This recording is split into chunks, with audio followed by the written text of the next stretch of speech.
is a presentation of Sertoba Media and Comey Media, Incorporated.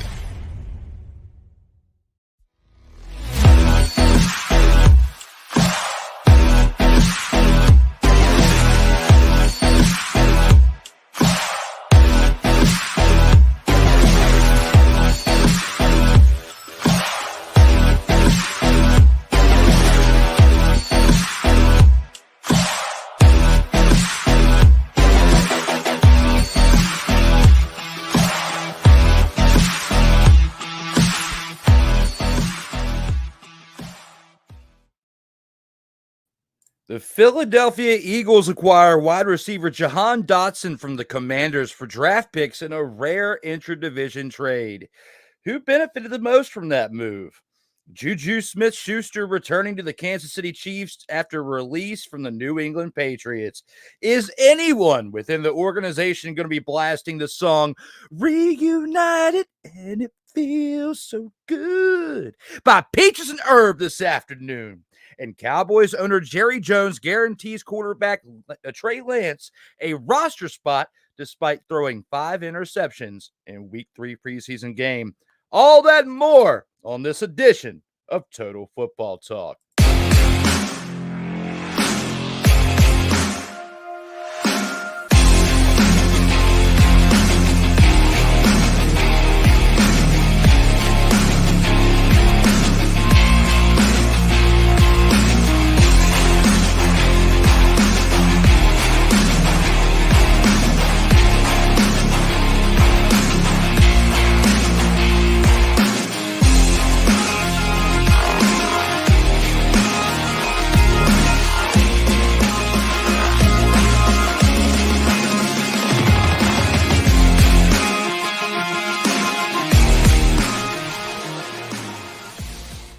Welcome, one and all. It's that time again. It's time for Total Football Talk. I'm your co-host, Drew Willingham, along with the EP of all EPs, my man, Co Johnson. Why does it sound like each time you do that, you sound like you're drunker and drunker? But I appreciate that. Thank you for that. Thank you for the intro. I wish I could have a few cold ones right now. I wouldn't be able to click the buttons. It's like drinking and driving. You can't be doing all that out here in these streams. Now, when it comes to this show today, we have some great things we got to talk about. You know, the preseason is finally over, Cole. We've been waiting for this moment. Yes. So we can get back to regular season football. And we got some trades that happened this offseason, and one that happened just recently. The intra-division trade. We got a lot of that to discuss here this afternoon. And we got Ryan McCarthy coming back for hour 2 today.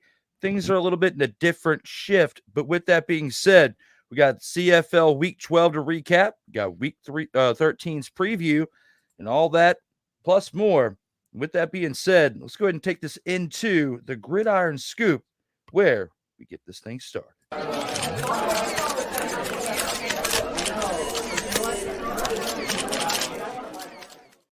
Don't y'all just love that new transition right there? The Gridiron Scoop. Now, right here, when it comes to the Eagles acquire wide receiver Jahan Dotson from the Commanders for draft picks in rare intra-division trade.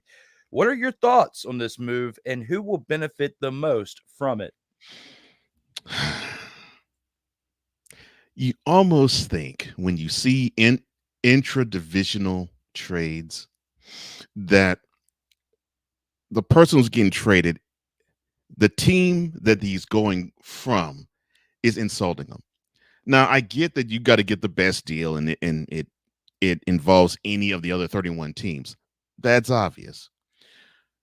But knowing the landscape of sports in general, forget football in particular, but just in general in sports, normally you want to show up the team that decided to say, yeah, this is a business that we don't want your services any longer, as many times as you possibly can. And considering that Dotson will get a shot at playing the Commanders twice in a year, at least twice for this year, if the Eagles continue to have him, then that's great. Now, who wins? I'd probably have to say Commanders from the standpoint of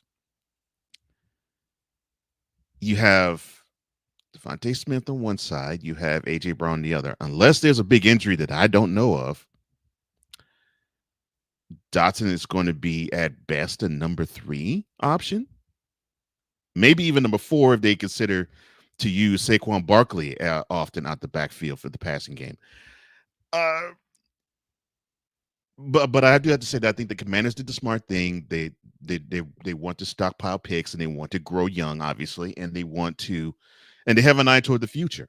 And when you have Jaden Daniels, I think that actually was a good move. So I'd have to say your Commanders actually, I think, one will benefit more from it because if they choose right, they can get the value. They could probably get more value than what Dotson could provide for them. Very much so, especially when you're bringing in 3 draft picks. And it's a season that they've already chalked up as they're not going for it all this year. Now they want to definitely improve from the 4-13 season that they had last year. Of course. I mean, it was absolutely a travesty to watch as we are live for episode 52 right now today. But when you put all that in perspective, I mean, he had a pretty solid preseason. He didn't do terrible, which is why they got the compensation for him that they did. Because had he had a bad preseason, they would have been lucky to get a 5th or 6th round pick for him. But they got 3 draft picks in return. Multiple 3rd rounds and then beyond. So when you put all that in perspective, and you think about the fact that the Commanders did also have some other standouts this preseason, like Wiley as well. You got to look at Byron Pringle. And of course, you got the returning Terry McLaurin. So, and then they really like their new rookie tight end, Ben Sinnott. So putting all that in perspective, there's a lot of options that they have to still spread the ball around this year.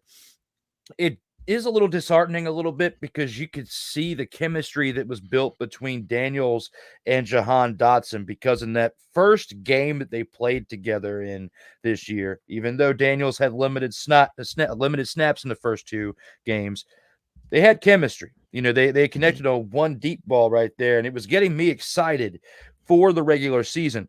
Unfortunately, now we got to look past all that. He's still in the division, but he's with another team, that being the Eagles, like you said.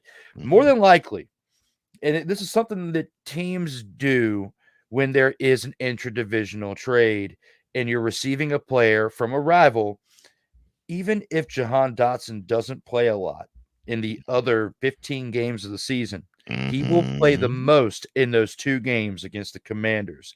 That's what we're going to see. They're going to get their money's worth, their investment worth out of him during those 2 games. I guarantee it.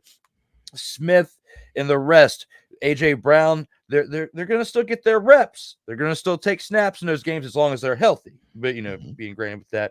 But during those 2 games, we're going to see more Jahan Dotson in the Eagles uniform against the Commanders than we see him play all year long. Obviously, the benefit for the Eagles is, all right, Jahan. So what is the defense going to be doing? What do they normally like to do? What are the sets they normally like? The sets that they did last year against us. Have they tweaked it? I know there's a new regime that has changed. I know, it's not River Run, it's Dan Quinn. So, is that going to be changing? Is he bringing the same type of defensive system as he did from the Cowboys? That is when Dotson is going to be beneficial for the Eagles, like you said. The wide receiver room, and Nick Sirianni will have ear to mouth. And be like, John, give us all the deets, please. That is when I would say that the benefit of him will be most. And then, you will see it more on the field. I don't think he'll play any more than the 2 games against Washington. I agree with you there. But yes, the benefit for the Eagles is getting inside intel, as much inside intel as they can get from Jahan about the Commanders. But I still believe the Commanders will benefit more. If the new coaching staff, Dan Quinn, Cliff Kingsbury, especially with the offense that he's establishing over there, if they were smart, they didn't instill all of their playbook right throughout the preseason. knowing that there was a good chance that some of these top-level talents, and I wouldn't say top-level talents for the league, but top-level talents for their current offense that they had in the offseason, which Jahan Dotson was a big part of it for the past few years. Yeah. I hope that they kept in mind, because a successful team and, owners and coaches and all that alike, to be successful, you can't put all your cards out there before the season starts. You got to instill some stuff in weekly practices as the season goes on. You still have 18 weeks, 17 of them you're playing. You got to bye week in one. So hopefully they were smart with how they did their operations this offseason, because like you just said, if he goes over there and tells all the secrets of what he knows, and they actually laid all their cards out this offseason, those 2 games, they are absolutely screwed in. Yeah. But that's the only benefit that I can think in terms of what value he could add to the Eagles per se. Now, yeah, Dawson has talent. There's no question about that. I mean, he was basically 1A, although, yes, I know McLaurin was the guy and has been the guy for a few years in the wide receiver slot. I get that. But Dawson was a little bit more the athletic version of what McLaurin could be. And so that's why I say 1A. So he was 1A for the Commanders. He could be number 2 should Brown or Smith go out with injury. So it's not that he doesn't have talent. It's just the way the roster's built. Yeah, the benefit would be, Nick saying, yeah, Jahan, yeah, let me see you for a sec. Yeah, sit down. So let's see, what is how is Cliff Kingsbury going to be signaling and how he's going to be attacking our defense, and Dan Quinn, how about that? What things do you think that you could see that we could see and be tipped off? The messed up part is, and I agree with you. If you have the situation that happened, oh my gosh, and I forget the Super Bowl number, but definitely the Raiders and the Bucks, where you had John Gruden, who was in the building for the Raiders, and he was up to the January before a Raider. Then Al Davis brokers a deal to where he gets traded to the Buccaneers, a coach getting traded. Super Bowl 37. Thank you, 37. He brokers a deal to where the coach gets traded to a team, and all Gruden did was basically be scout team quarterback. And it's like, look, I taught all what the Raiders know. This is what they do. I know everything they do, offensively and defensively, and you can just simply just demolish this team. And that's exactly what happened. Now, that is what I believe the Commanders have to safeguard against. And I think Quinn, maybe to a lesser extent Kingsbury, but definitely Quinn, I think is smart enough to disguise things or not implement everything that they're going to do for the 2024 season. So I don't think that's a big enough fear, but you and I both know Sirianni will be trying, and he'll be milking Dotson for every bit of information he can get out of him.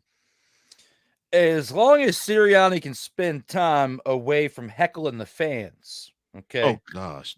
As long as say that again. As long as Sirianni can spend time away from heckling the fans, the Eagles should have a pretty decent year this year with the talent that they've acquired. Like you said, Saquon Barkley could be an option in the backfield. They could be a receiver as well. Mm-hmm. So you got Saquon Barkley. They made other, moves this offseason. And then you get Jahan Dotson just before week 1 of the 2024 NFL season. It's going to be interesting to see how things pan out for this Philadelphia Eagles team. But before we go any further, we got some comments from the live chat we got to acknowledge. And we got Sick Diggy in the house saying good morning, good afternoon, good evening, and good night. Good evening, Sick. I hope everything's good with you up in Norway. Absolutely. So thank you for making our show international, my man, for being here all the way from Norway and checking us out with the comments as it is later in the night for you. Playmaker says, my Monday routine continues with total football talk. And shout out to you for shooting lights out. And thank you for what you do for Morning Shift. Appreciate that, my brother. As always. My man, Playmaker, always dropping dimes out here in the chat. Thank you very much. What in the Pittsburgh Gargonzala and the roasted ham sandwich? What in the all types of blue hell is he talking about? It has to be. So which quarterback are they going to play? Justin Fields or Russell Wilson? It has to be that. I can't think of any other reason as to why he would say Pittsburgh. And the city of Philadelphia laughing at Pittsburgh for the absurdity. Yeah. Yeah, because the Eagles been making the right moves this offseason. Yeah. Did the commies give the Eagles the NFC East? No. I mean, Dotson didn't tip the favor over to the Eagles anyway. And I've said this. I said this last year, and I still believe it this year. I think in terms of continuity, if they are on board, I think they have the most talent in the division. Now, do I think they can win the NFC East? Maybe not. Because unfortunately, there's a team that both my partner and I don't want to mention that probably is a favorite for it. But if they get together and they actually play together, the Eagles are the most talented in the division. So I don't think Dotson tips the scales any further one way or the other. It's definitely a complimentary piece. I'll agree with you on that. And, yeah. He was not brought in to be the star wide receiver. No. You've already got a 1A and a 1B with Devontae Smith and A.J. Brown. This is, someone. See, I don't know with his speed if he would work out good in the slot or not. But at the same time, he is small, so he can kind of maneuver in a great slot position. Because you think of players in the past like Wes Welker, who have made a career out of being a slot wide receiver, but they wasn't good at being on the out, as a one or a two. Putting all that together, Dotson might have found a place where he can fit in and be like that perfect complementary piece in there. If this team can go where they should have been 2 years ago and be back on that status. That's a really good point that you mentioned. I think the one thing that Jalen Hurts has, I won't say lacked, but I think the one thing that he has needed is a security blanket. And yes, he has it in the tight end, but still, the way the game has progressed, you also want in the wide receivers too. And yeah, you could do 50-50 balls with Brown and Smith can go get it too, but you really don't want to put either one in the slot. They can do the job, but you don't really want to put them in the slot. If Dotson's going to see action for the Eagles beyond just the two Commanders games, I think you just hit the nail on the head. He might have to condition himself to be in the slot, and he could probably be that chain mover every other third down. And could be one of the security blankets for Jalen Hurts so that he doesn't always have to tuck the ball and run every single time. That would be nice to see if that can work out because, had he been able to work with someone like Jaden Daniels for the past couple of years, I think that they would have had a lot of an increased stock in Jahan Dotson to where this mistrade would have never taken place. I agree. But unfortunately, before we got the opportunity to see that, he was moved. Right. And, he was definitely someone that I used to like to watch as someone with breakaway speed. Terry McLaurin is the full package. Okay. You get everything out of him that you get. Yeah. But as far as speed, I feel like Jahan Dotson can beat him on most given Sundays. So agreed. You got the better end of the deal. If you are Philadelphia in this moment, it's going to be interesting to see what they do with those picks this upcoming year with Washington. That's where it is for me too. But right now in 2024 for this season, the Eagles won this end of the deal, in my opinion. give it another season or two, and then we'll look back on it and see who is where and the effects of the trades with the draft picks. But right now, I'm going with the team that has Jahan Dotson, that being the Philadelphia Eagles. Now, moving on to our next topic within the Gridiron Scoop. Juju Smith-Schuster returning to the Kansas City Chiefs after release from the New England Patriots. What does this signing mean for Rashee Rice, Hollywood Brown, and Kadarius Toney? And is anyone within the organization blasting the song Reunited and It Feels So Good by Peaches and Herb this afternoon? Reunited because we understood. There's one perfect kiss and sugar. This one. Oh, my bad. I'm sorry. To answer your second question, number 15. That's right. The best quarterback in the league. Patrick Mahomes, the second. He is blasting that song right now. The reason being, any help with the wideouts is anything that he will embrace it all. I mean, he has the bond of all bonds with Travis Kelce out in the field. I mean, heck, they can blindfold one another and run routes, and they'll know exactly where the other is going to be. So, besides that, it's really a crapshoot. I mean, it's like with every other option.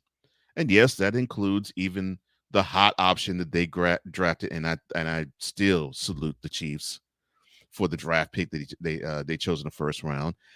And they're gonna need some time to bond together. Now, what does this mean for Hollywood Brown? Well, Marquise, you got to earn your keep. Kadarius Toney, if you can line up on sides and get the number two Lester Hayes Stickum guy, then maybe you may stand a chance of playing in the NFL.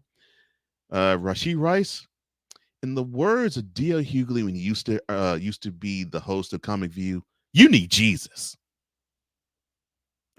What does it mean for those three? Really nothing. But what does it mean for the wide receiver room? Well, they're gonna have to step the game up, obviously, because Juju does have a little bit of chemistry with Pat, and there's some things that he can do and can help the team in a way that others can't, similar to how Marcus Valdez-Scantling did, where it's like, he actually did contribute, like a catch here and a catch there and a catch here and a catch there, but not necessarily wowed you with a 8 reception, 120-yard game. If you're expecting that from Juju, those days are long behind him. They're expecting that of probably Xavier Worthy now, considering that he probably is going to be taking the place of one Tyreek Hill properly. But for the wide receiver room, I think it's good for those who are younger. It may be bad for those who are around his experience and older. But for the three in particular, it just means basically get some glue, Kadarius, get some nerve, Hollywood, and get a preacher, Rashee.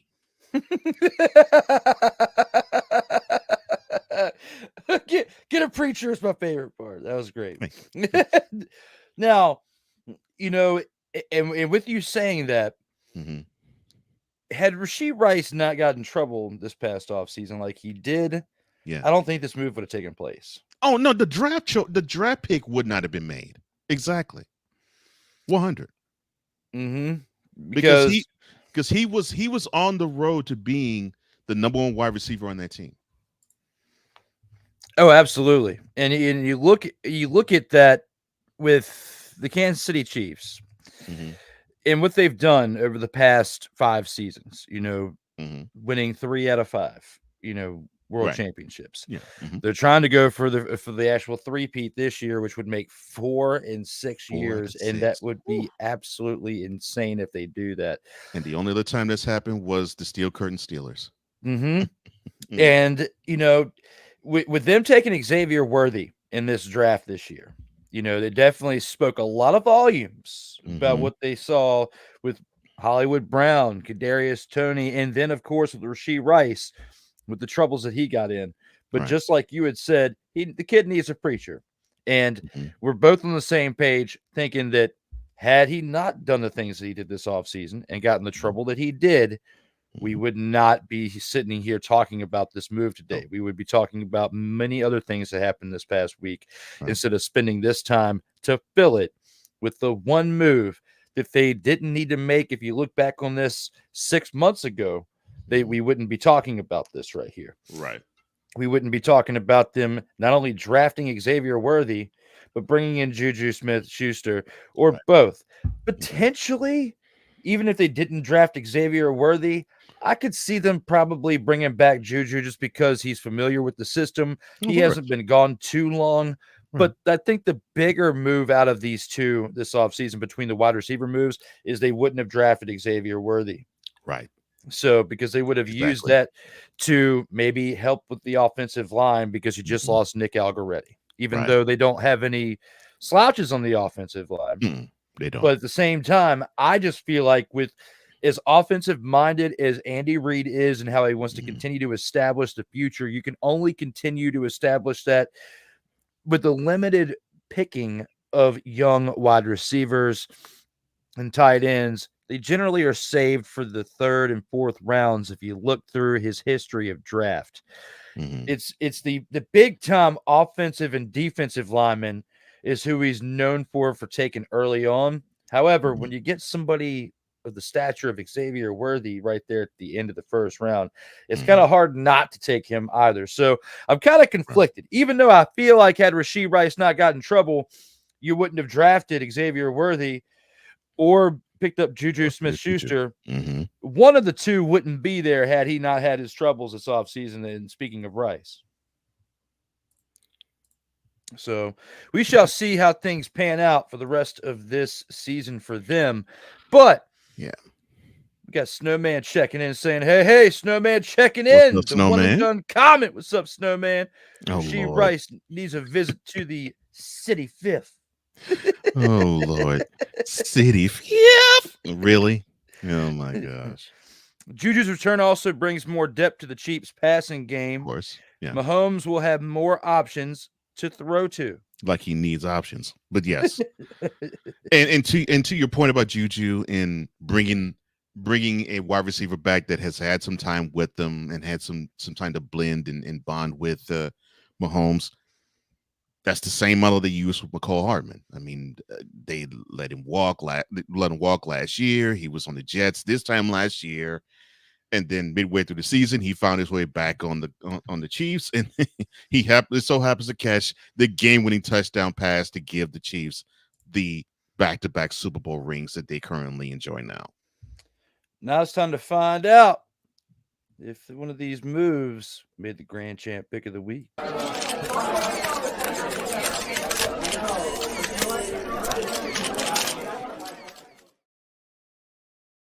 Total football talk.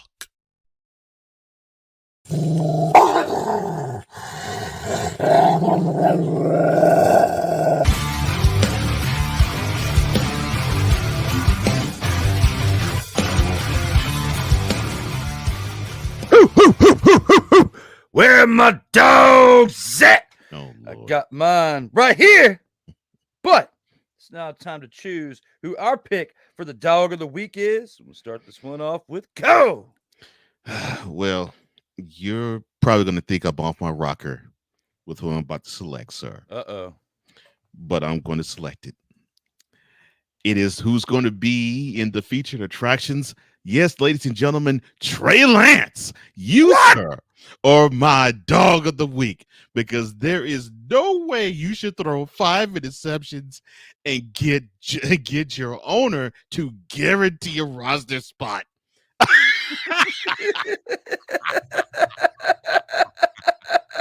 Whatever you have done before that lousy game, you keep doing it, my man. Because hey, you getting broken up bread. You were on an NFL roster, and you have pleased the man that you could please because everyone below him can't do a thing but say, "Yes, sir, Mr. Jones. All right, you want him on the team? No problem." Yeah, I want that boy on my team because I like old Trey Lance, and besides this number 4. Yeah, he wants some more money. He wants Argonauts even more cheddar, and he talking ridiculous, like 60 million a year. Who he think he is, man? Oh heck no, we can't have that. So yeah, we can get this cheap quarterback right here. He high, he high. So Trey Lance, whatever you done to impress JERRAL, I am so proud of you.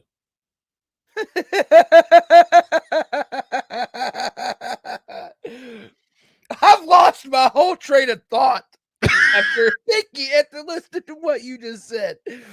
I'm blanking with who my pick is for this dog of the week because of the blasphemous take of this right here. Cole is giving us Trey Lance just because of what it does for the look of JERRAL. Okay.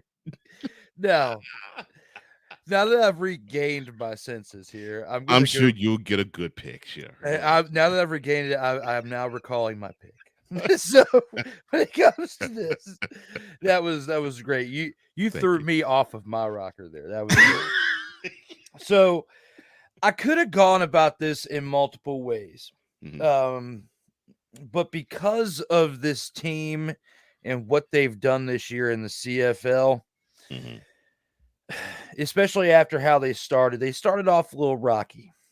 And if it wasn't for their quarterback, they would not be at the place that they are at right now with a 7-2-1 record in the CFL.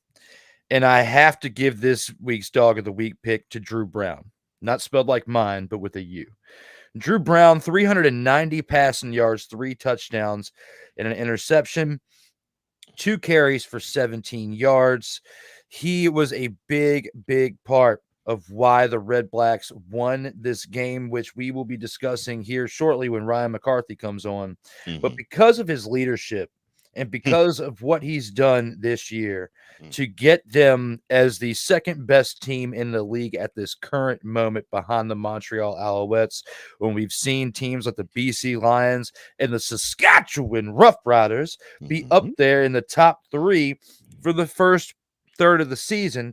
Now that we're getting a little bit closer to beyond the midway part, getting closer to 2/3, those 2 teams that I just mentioned, being the Lions and the Roughriders, have kind of reverted backwards, as the Alouettes are still the top team in the league at 10-1. But nipping at their heels is a team in the Red Blacks that is led by their quarterback doing great things out here on this gridiron, throwing for nearly 400 yards, throwing a few touchdowns. The one thing he still needs to clean up is he's almost averaging 1 interception per game, which I'm a little concerned about that as we get closer towards the playoffs, and especially if you're trying to contend for a Grey Cup. You cannot be turning the ball over like that, especially when you're only winning games by 1 possession. So that's a big difference. Those interceptions are going to catch up to you eventually, which is why you have 2 losses and a tie. So looking at this right here and now, I'm going to pick Drew Brown for what he did this week and what he's done to this point through 10 games played. But I will say that he does need to clean up the turnovers, or they will catch up to him before the end of the year. Good choice. Good choice. And I agree. Looks like he's found his rhythm, and now the Red Blacks, because of that, have found theirs. Now, serious choice, mine would be the Alouettes quarterback, Cody Fajardo. I mean, he came back from injury and looks like he picked up where he left off. And, 336 yards, 2 touchdowns. He had the pick, sort of sucks, but he came back. He was shelled for a minute, and looks like he's the guy. He's the man. on the team that's doing the best so far. 10-1. It's going to be interesting to see how the rest of the season goes in the CFL as the NFL begins to heat up. We got a lot more to discuss here for the rest of the show. But we're going to take it to our first commercial break. When we come back, we get the featured attractions, followed by Brian McCarthy making his second week consecutive appearance on the show. We'll see you back in a few minutes. All right, let's go. We got trips, right? At 42, 989 on two. Ready? Break.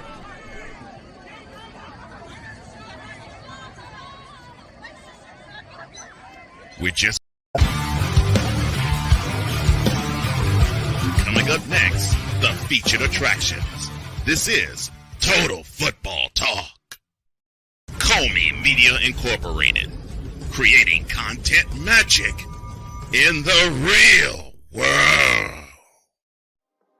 In a world where chronicles of the past are brought to the streams, whether the content is relatable or completely beyond your realm of life, there is no shadow of a doubt that this show is absolutely full of shenanigans. Get ready for D. Willie in the evening, this Sunday at 10:05 p.m. Eastern, exclusively on Sertoba Media, where the struggle is real to be awesome.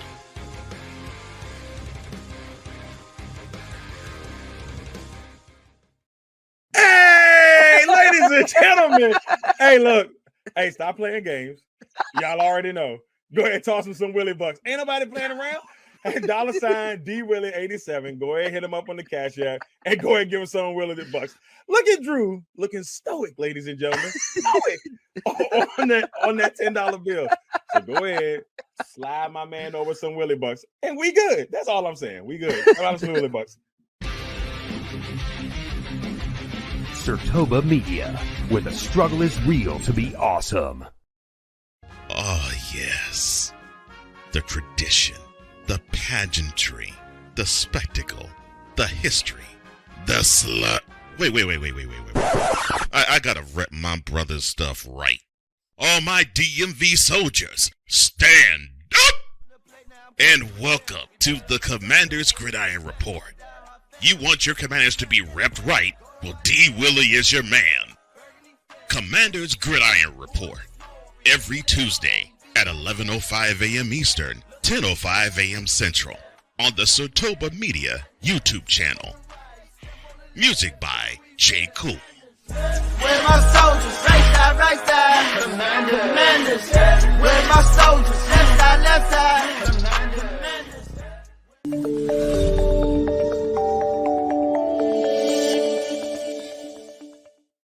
Welcome back to Total Football Talk, episode 52. We are live right now as Marvin Harrison Sr. named in Fanatics lawsuit against Sun. We have to talk about that and more. When we put all that in perspective, Cole, this is an absolutely wild turn of events going on with that case right there. We've got that and more here for the featured attractions. With that being said, without further delay, let's take it to featured attraction.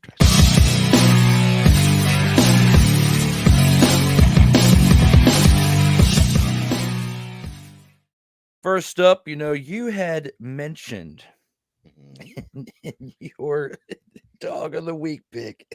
I still can't get over that.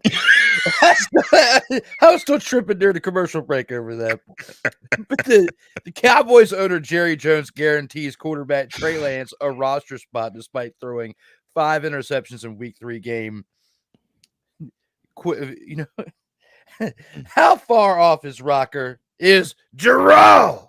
And should the Cowboys consider cutting the former number 3 overall pick from the 2023 or 2021 NFL draft? And should they do it yesterday? To answer your second question, yes. I mean, come on. You can't 5 picks in the preseason game and think that you actually have any type of hold onto a roster spot. because you're thinking, okay, if you're going to be tossing 5 picks in a preseason game, how the heck are we going to trust him in a regular season game? Should our main guy go down? Other than, well, I guess when it's garbage time, he'll be fine. But no. And how far off his rocker is JERRAL? JERRAL is very far off his rocker, because all you need to do is look at the running back position. They decided to let Tony Pollard walk for nothing. They didn't even ask they didn't try to sign it and trade him to get anything in return. No, they're like, yeah, right. You can leave. We don't need anything in return. Let him walk, and now he is a Titan. They promised they would make some moves in the offseason. We waited, and we waited, and we waited. And they got, for a choice to replace Tony Pollard, Ezekiel Elliott.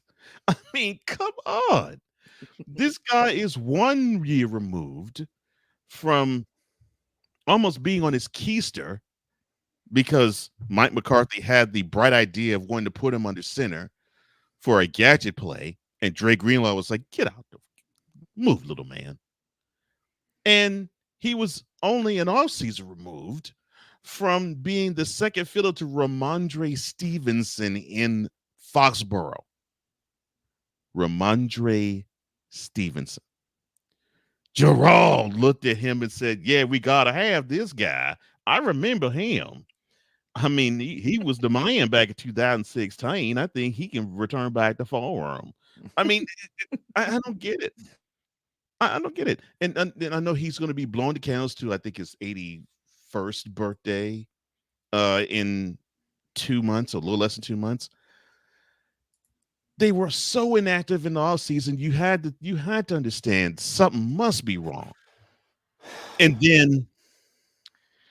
then he wanted to sit on his hands, and he was hoping that CeeDee Lamb was not wanting to have Justin Jefferson money. But CeeDee Lamb was like, I ain't coming back until I get Jefferson money. And he finally did. So this is the time somebody needs to get in JERRAL's ear and say, Daddy, sir, Joe Biden. Oh, I'm so sorry. I didn't mean to say that. Get away from the team. Just simply own it. Give someone else signing proxy, like what the team down south did, because the old biddy that is the widow of Robert McNair in Houston, she owns the team, but she doesn't make any of the daily decisions. She puts that at the feet of her son, Cal. Do that with Steven and get the away from the doggone Taj Mahal that you've built in Arlington. Please, because you're ruining the franchise. But no one, well, let me channel Wise for a second for mentality. No one has the balls to do it. It's a pretty bold statement there. I digress. Now, when it comes to this right here, oh Lord, here we go. Comes to JERRAL. I agree with you 1,000% right here when it comes to this, because you got to think of the fact that the man threw 5 interceptions in this game. Okay, he has no chance of making any other team throughout the entirety of the league at 31 teams beyond the Cowboys if he throws 5 interceptions when you have the amount of playing time that he had in this third preseason game. Also, when you look at the lackluster production throughout the entire league for week 3, this is another example of why they should only have 2 weeks of preseason and an 18-game schedule. We're getting there. So we're getting there. That's eventually what's going to happen. That's how I'm feeling, and we shall see what happens when it comes to this topic right here, because JERRAL is completely off his rocker. Now, for our last topic here within the featured attractions, Marvin Harrison Sr. named in Fanatics lawsuit against son, Hall of Famer accused of fraud. Will this situation affect his son's play this season, or will Will he ball out in spite of it all?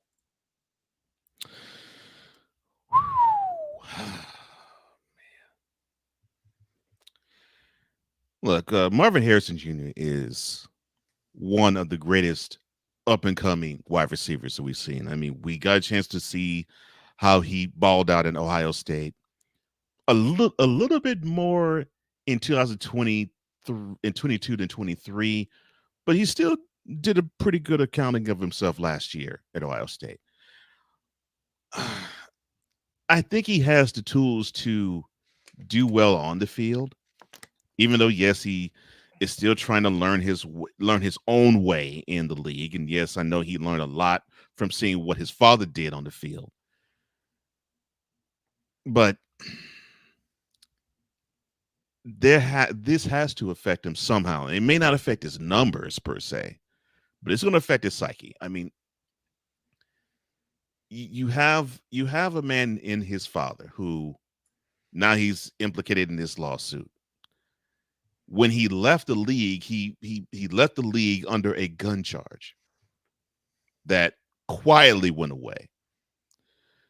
And he, talking about Senior, quietly went away after that too. So you have a guy who, I'm not saying that Senior is a troublemaker. I'm not saying it at all. But you have a guy who has experienced controversy ever since he has retired. And so you have this again, another controversial thing that's involving your father. Yeah, that's going to be tough. It's going to be tough mentally for him, but I think he can push that out of his mind and he can play well. Now, how well, that is up for debate, but I think he has enough talent to actually play well. I think he can compartmentalize it enough for a separate 3 or 4 hour window to ball. Now, the question I would ask is, will the fact he got drafted to the Cardinals affect his play?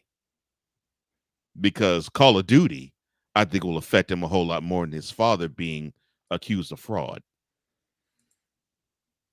That is a good bonus question. And I would have to say that is very valid because, you think of how up and down Call of Duty, whatever you want to call him, has been throughout his career in the NFL, especially ever since getting the contract extension. But right. I digress when it comes to all that. Marvin Harrison Jr. is going to be a generational talent and is going to do great things. However, I'm not so sure if he's going to have as big of a rookie season as people had hoped that he would. At the same time, I hope he does. I hope I'm wrong when I first start to say that. But this doesn't help out your situation because the whole Fanatics deal, the NFLPA. I mean, when it comes to your contract status for your likeness, because that's where the college rules overlapping into your NFL tenure for your first couple of years come to hurt you, because the way those Fanatics deals are set up, you have a 4-year deal for the NIL deal when it comes to your likeness and everything being used for video games or whatever. Now they have the college football game, and then they have other resources out there using your likeness. Because if you don't sign that deal, like say Arch Manning did before your freshman year, your deal is going to overlap into your first season to 2 to possibly 3 if you are a one and done college athlete, because they're making them sign 4-year deals for these NIL deals. So when it comes to the name, image, and likeness, that's why he's having the issues right now with the Madden video game, and why, as of right now, he still is not in that game because of all this stuff with Fanatics and everything going on in the background. There's too many innuendos and loopholes and stuff that people are getting away with when it comes to these contracts and how they're structured. So because of everything going on with that, in the influence of Marvin Harrison Sr., because unless I read into it wrong, Sr. was representing Jr. during these discussions, the board meetings and everything they were having for all this. And I think, unless I read it right or misremember it, he signed on his behalf. that's why Senior's getting involved in it. This isn't like the car wash pistol whipping that he did back in the day in 2008. There was I can't remember if it was a pistol whipping or if he actually shot somebody, but it was something to do with the car wash, and this was like right after he retired. And I think I can't remember if he had just retired or if he was contemplating retirement and then he did that and then he ended up retiring immediately afterwards. It was within a very short timeline. I know that all that happened. But with this, it's pretty cut and dry. Senior had a lot to do with it. He acted on his behalf, signed a paper. Now that this happened like in his sophomore or junior year when all that happened, and the 4-year deal isn't up because he's only got 2 to maybe 3 years into that deal. This overlaps into your first year of your NFL career. And because the Harrisons aren't agreeing to the terms of what this contract says, they want to have it annulled and basically have another one written up because in a way, it's kind of messed up of the NCAA to make these players sign these deals in order to get paid while they're in college. And then by the time they get to the pros, they're kind of handicapped with their income because of that. Right. Yeah. And I think you're going to see more issues like this creep up where you have the NCAA have a contract with the player paying the money and the NFL having a contract paying the money. And then because right now they've already decided with NILs. They're like, well, hey, whatever you get with NIL is fine. But I know the NCAA wants to get their hands into their pockets. And I think this is a prime example of that personally. Absolutely. And because of it, you're going to be seeing more legal wrangling because the NCAA wants to have their cut. And those who actually are affiliated with these players want to have theirs. Because when you have this concern about money, a whole lot of strange things is going to happen. So I hope Junior can focus because I know this is going to be tough because I know he loves his father. I know that. And if something would have happened to my father like this, yeah, I would have sort of one eye toward the field, the other eye toward my father, and it's saying, well, doggone, Dad, I hope everything's good with you. What's up? How can I get you out of this situation? If anything, how can I get you out of this situation?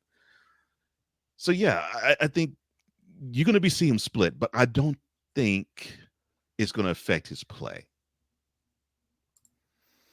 We shall see how it all pans out for the young man. With that being said, let's go ahead and take this into my favorite part of the week, Snowflake of the Week.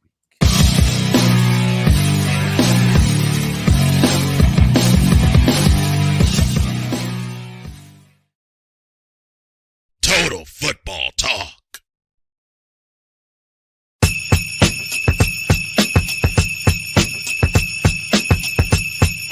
Oh yeah, it's that time for the Snowflake of the Week.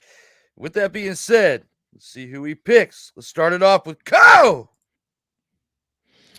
All right. Well, I really wanted for both of these gentlemen to really, really, really do good. But for the small sample size I've seen, I'm just not liking it.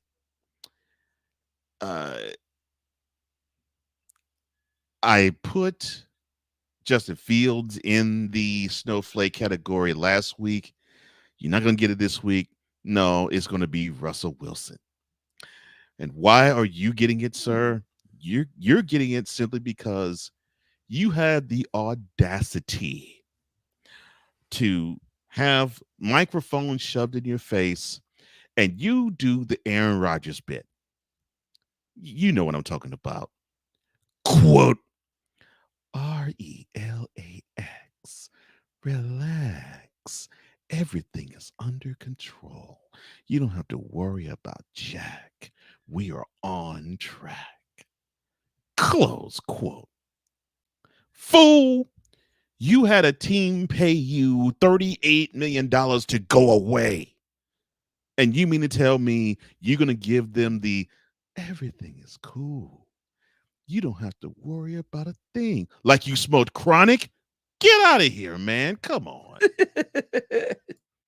You and your career, it's like this now. You have a whole lot behind you than in front of you. And oh, by the way, you have a guy that obviously has more athleticism than you. And the only reason he does not have the job over you is because you do have the sense that God gave a gnat to not turn the ball over. At least you don't have issues with quarterback to send the quarterback exchanges, unfortunately, like your contemporary does. But unfortunately, you still do have a mental problem. You do have something that is dislodged between the ears because that sense of urgency is just not there. My man, this is your last stop. And before you make this last stop an ignominious one, just like the one before it, get back to that hunger that you had when you were a rookie. And you had Matt Flynn, who was announced the starter before the first preseason game was played, and you balled out so hard that you started game 1 of the regular season 4 weeks later. That type of hunger is what the Steelers need, because you basically are acting like Kenny Pickett, Mitchell Trubisky, and Mason Rudolph last year. Now, you have more talent than they do, but the mental capacity is the same as those three from last year.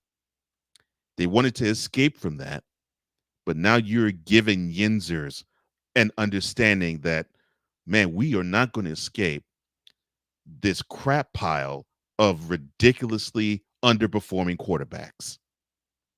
Welcome to the league. Welcome to the club of ineffective quarterbacks, Russell Wilson.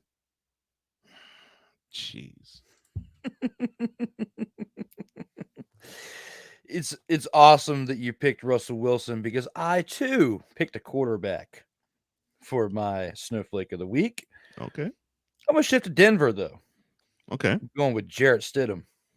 Jarrett Stidham is my pick for snowflake of the week. And the reason why I say this is because he cried like a little snowflake yesterday, saying that he was disappointed that he didn't get the starting job over Bo Nix, because he sees himself as a starter in the NFL. Well, Jarrett, if you were a starter in the NFL, if they saw you as a starter in the NFL, you would have been there way before now, when you had opportunities to do that in New England, in Las Vegas, and you were with the Broncos last year during the whole debacle with Russell Wilson, the previous snowflake just mentioned. Okay. It's ironic. The two former teammates are snowflakes for our choices today. And the reason being this, Jarrett, I say this because out of 3 games played, you started in 2 of them during this preseason. You were 13 of 22. You had 7. You were 7.3 yards per attempt when it came to your passes, which is okay, but you threw it 59% for the preseason, which when you look at Bo Nix and what he did this preseason, did a little bit better than you. He also commanded the offense a lot better than you, and he was drafted in a situation where they did have to figure out their future, because you weren't cutting it last year, and they weren't going to rely on you as the long-term answer. They want to get their future started now. Sean Payton has a lot riding on him right now, and if he relies on you to take him to the promised land this year, that is not going to work out with Jarrett Stidham leading the way. So you say what you want there, Jarrett. You can be disappointed. You can request a trade, but out of the remaining 31 teams in the NFL, who are you going to start for? I mean, you might have a better opportunity starting and having success than Russell Wilson in Pittsburgh, since you had better success than him in some cases last year for those last 2 games of the year. but Russell Wilson was actually doing okay during those first 15 games that he played, but they took him out because they didn't want him to get hurt, because they wanted to move him or release him or whatever their move was going to be at that point this offseason, so they could get some type of compensation for him. Didn't work out the way they hoped, but when it comes to you, Jarrett, you and your opportunity with Denver, you can be as disappointed as you want to, but it doesn't change the facts, my man. With that being said, we're going to take this to our last commercial break, and when we come back, we got Ryan McCarthy joining us for the next hour as we look inside the CFL. All right, let's go. We got tricks, right? At 42, 989 on 2. Ready? Break.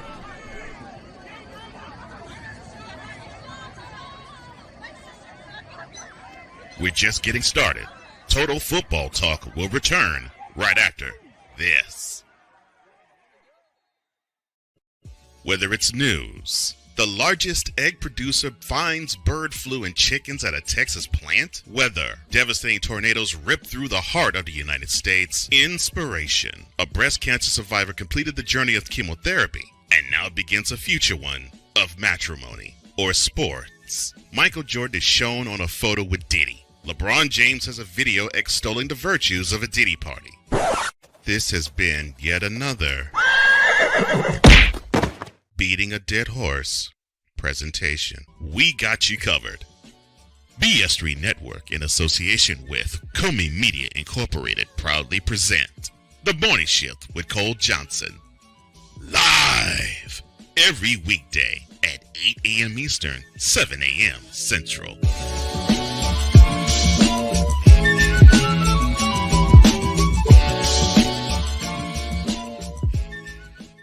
Hey, Eagles fan. Join my man Cool McCain and a host of others as they break down every single game, every single week in an objective manner, and also from a fan's perspective as well. Remember, this cast feels just like you. Nobody likes you. And you don't care. Fly, Eagles, fly. Eagles Elite Podcast, every Wednesday at 8:30 p.m. Eastern on YouTube and other podcast outlets.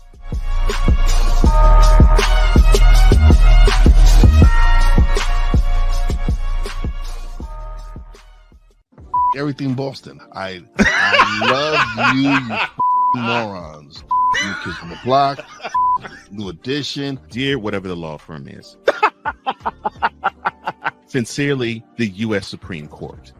Ben Affleck.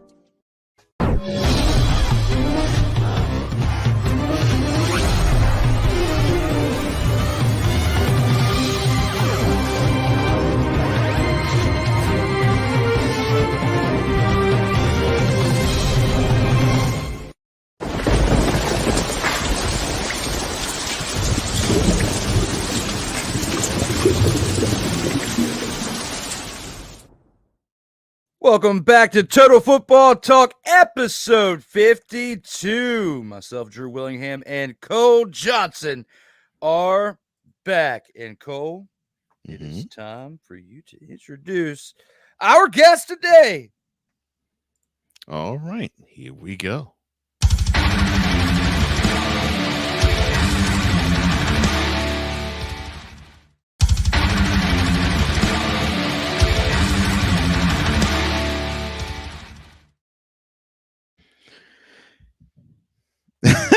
Look at that air guitar.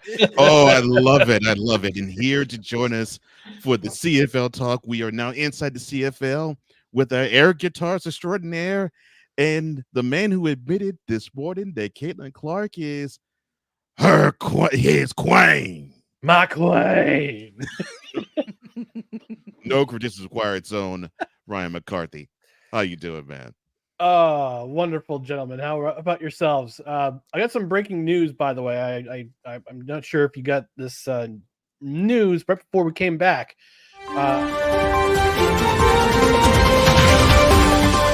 Oh yeah! It's time for some breaking news! Coffee! I love the cocaine-induced sounding sounder to go along with the music. That is beautiful. Drew, you got a little something over here. You got a little something. I know you're doing some key fob bumps behind the break, man. Yeah. Oh my Just a gosh, powdered that was donut, I beautiful, Drew. promised. That was beautiful, Drew. Yes, you said you had breaking news. What is it, sir? Yes. Per Adam Schefter on Twitter, the Tennessee Titans have traded Malik Willis to the Packers in exchange for a 2025 7th-round pick. Let me see. Let me see. Am I gotta search my soul. Am I surprised about this, Bishop? Hell to the no, to the no, no, no. Hell no, to the no. Even though it's a different team, because we didn't use it earlier, I feel like it's fitting. This has been yet another Beating a Dead Horse presentation.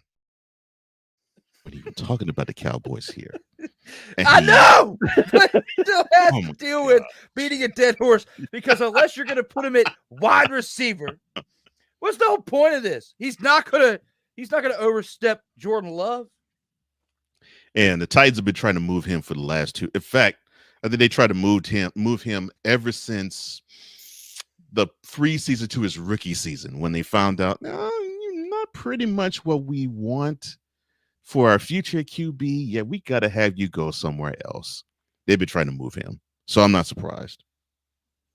Definitely interesting move there. And we'll see how it pans out for that team. But now that Ryan's here, we're shipping things a little bit differently to accommodate things. We've got to take it into the opening drive. We've got to discuss some of that inside the CFL action. See what we've got in store for the viewers today. All right, let's go. We got trips, right? At 42, 989. On two. Ready? Break. And here with the opening drive, you know, when it comes to week 12 in CFL, the Calgary Stampeders were on the bye this week. Got to look at the first game from this past Thursday, August 22nd, as the Saskatchewan Roughriders. They have been getting housed by the rest of the teams in the CFL over the past month as they travel to Toronto to take on the Argonauts, and they lose 20-19 in this game. Third string quarterback Chad Kelly leads the way for Toronto Argonauts, 322 passing yards with an interception, with 3 carries for 11 yards on the day from him as well. Kadeem Carey struggles again at the running back position with 11 carries, 35 yards, 3 receptions for 19 yards. Did not have a very enthused day out there on the gridiron. Cameron Dukes, who, you know, the shell of himself out there, he did get a touchdown, 2 carries, 1 yard. DeMonte Coxey, 5 receptions, 112 yards, but could not catch a touchdown pass as Chad Kelly had no touchdown passes on the day. Argonauts defense, 2 sacks with 2 interceptions that kept them in this game, and a big part of why they won. When you look at Deshaun Amos and Benji Franklin hauling in those 2 interceptions. But the man with the name I cannot pronounce, Liram, gets 4 of 5 on field goals for the day. The long of 50 yards, contributes 13 points on the day to help the Toronto Argonauts get the victory here. Trevor Harris, 190 passing yards and a touchdown with 2 interceptions. Definitely a big contributor in why the Roughriders came out with the L. Frankie Hickson, the backup running back, 16 carries for 79 yards, helped keep them established on offense, and why they only lost by 1 point, but it just wasn't enough to get them over the hump. As Samuel Emilus, 8 receptions, 66 yards, and non-relation to the NFL Hall of Fame, Keyshawn Johnson, 3 receptions, 21 yards, and a touchdown. Roughriders defense, 2 sacks and an interception by Marcus Sales. Besides the fact that you had the man with the name I cannot pronounce, Mr. with 4 of 5 on the day with a long of 50 yards.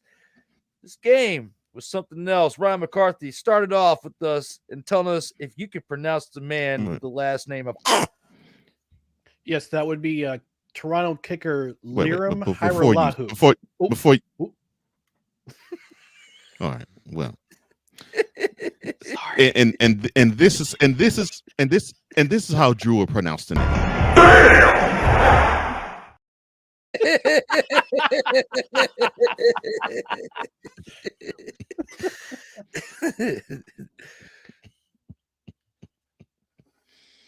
I thought I pronounced it another way, but yeah, that's that'll do.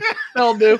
Well, if you want the correct pronunciation of the name, it's Liram Hajrullahu. Nice. Okay. I learned something new today because I just looked at it and all I could say was, "Oh, You're gonna learn today, son. You're gonna learn today." Or actually, Drew was like, I saw the name and thought, Delete!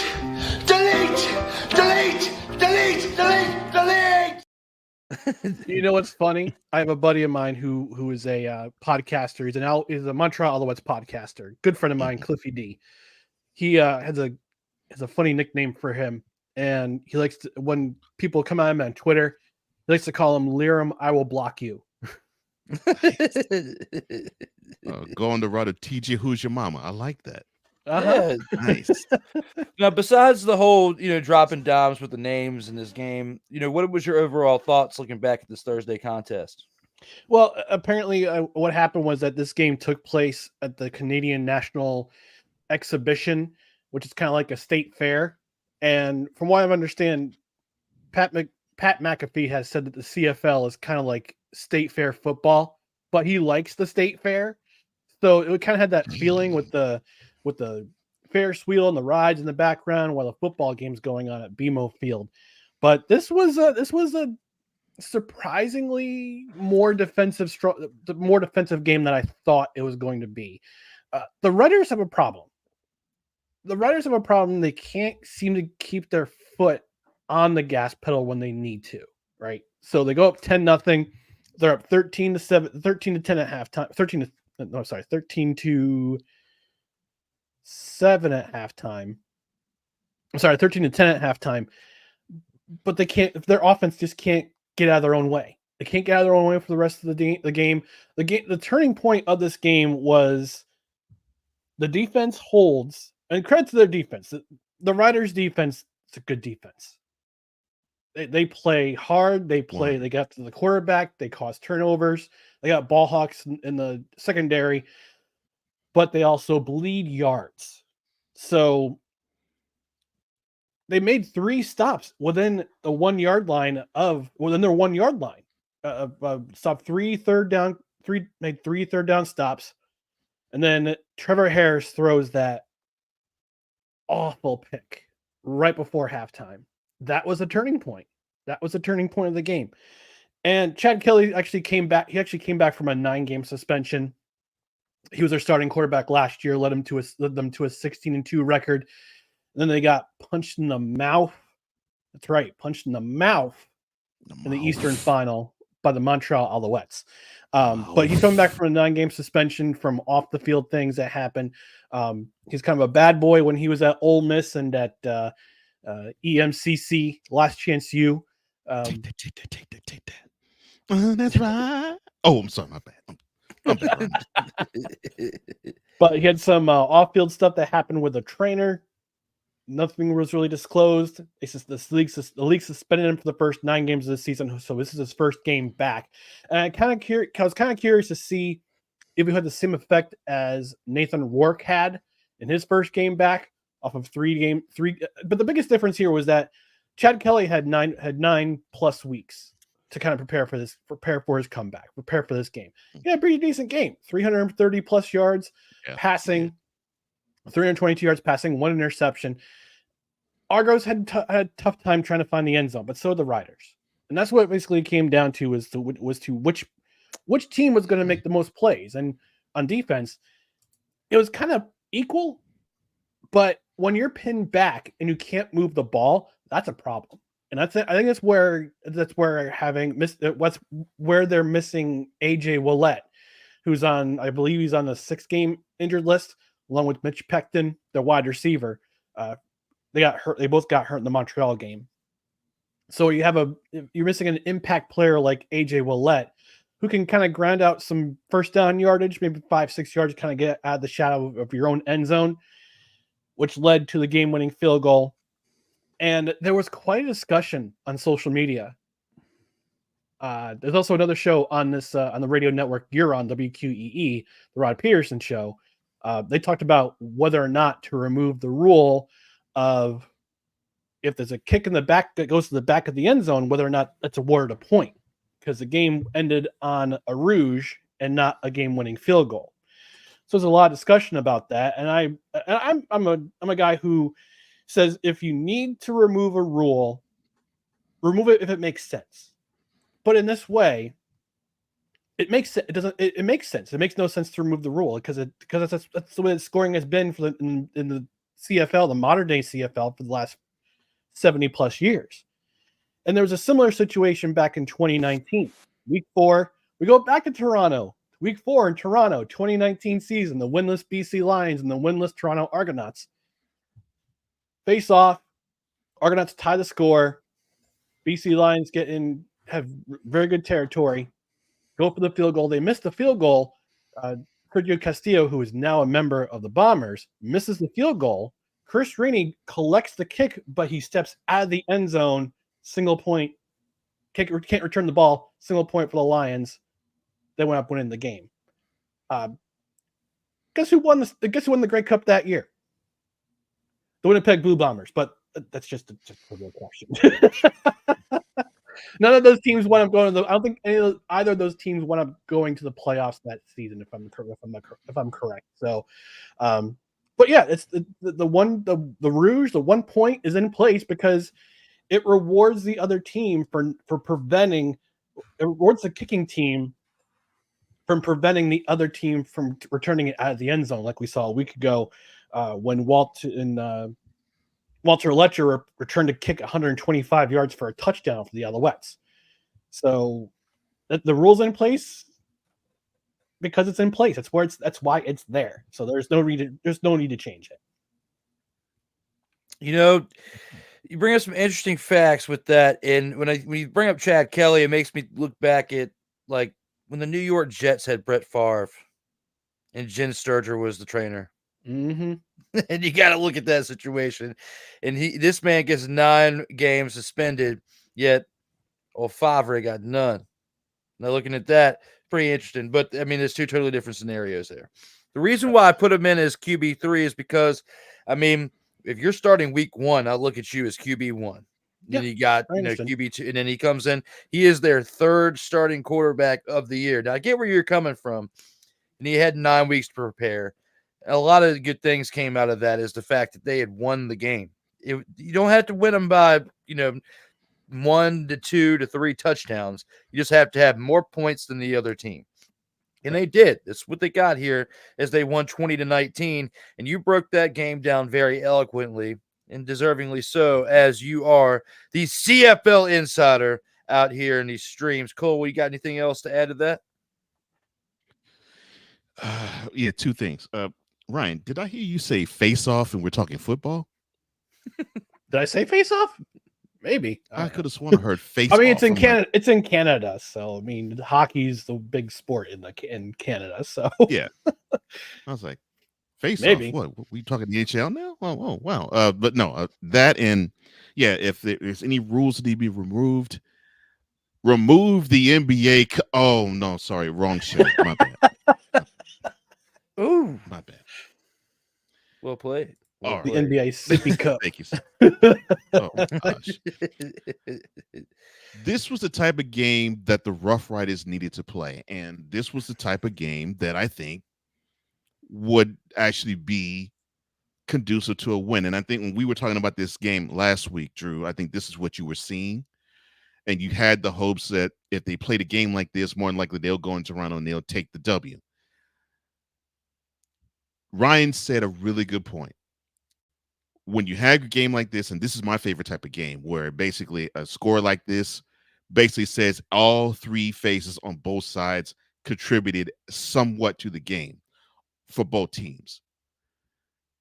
The issue is you got to come up with that one more play. And unfortunately for the Roughriders, they've had a few games lately where they have been the team that has come up one play short.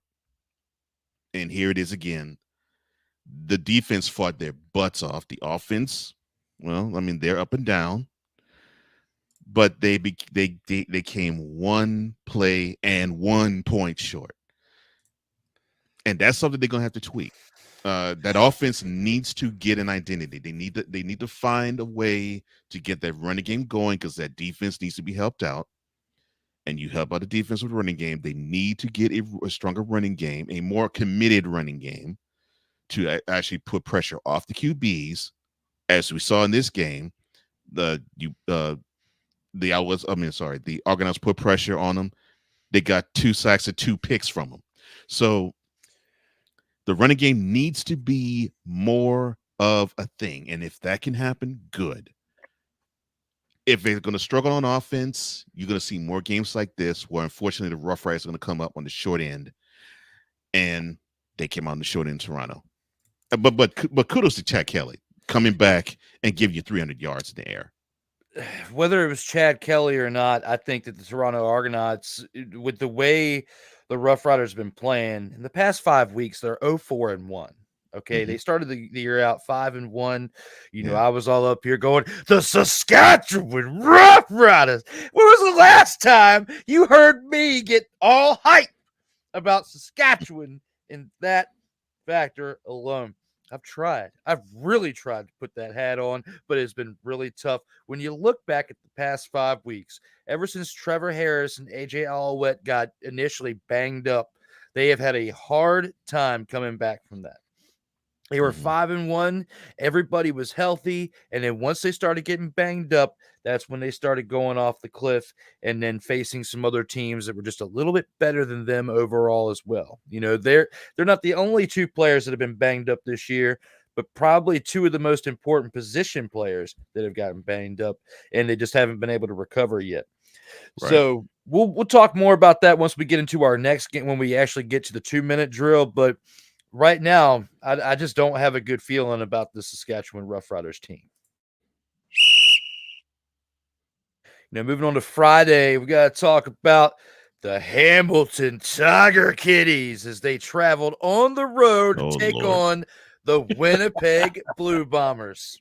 And the Blue Bombers, man, ever since starting out this year looking like one of the top 3 dumpster Pelican teams in the league, they have actually been turning things around over the past month. And, they won this game 26-23 at home. Zach Collaros, 177 passing yards with a touchdown and 3 interceptions, still finds a way to win this game.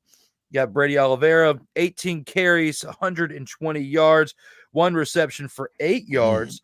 Couldn't get the ball in the end zone, but those 18 carries for 120 yards definitely ate up some clock and put them in some pretty good positions for the team to knock out 4 of 4 on field goals by Sergio Castillo with a long of 45 yards.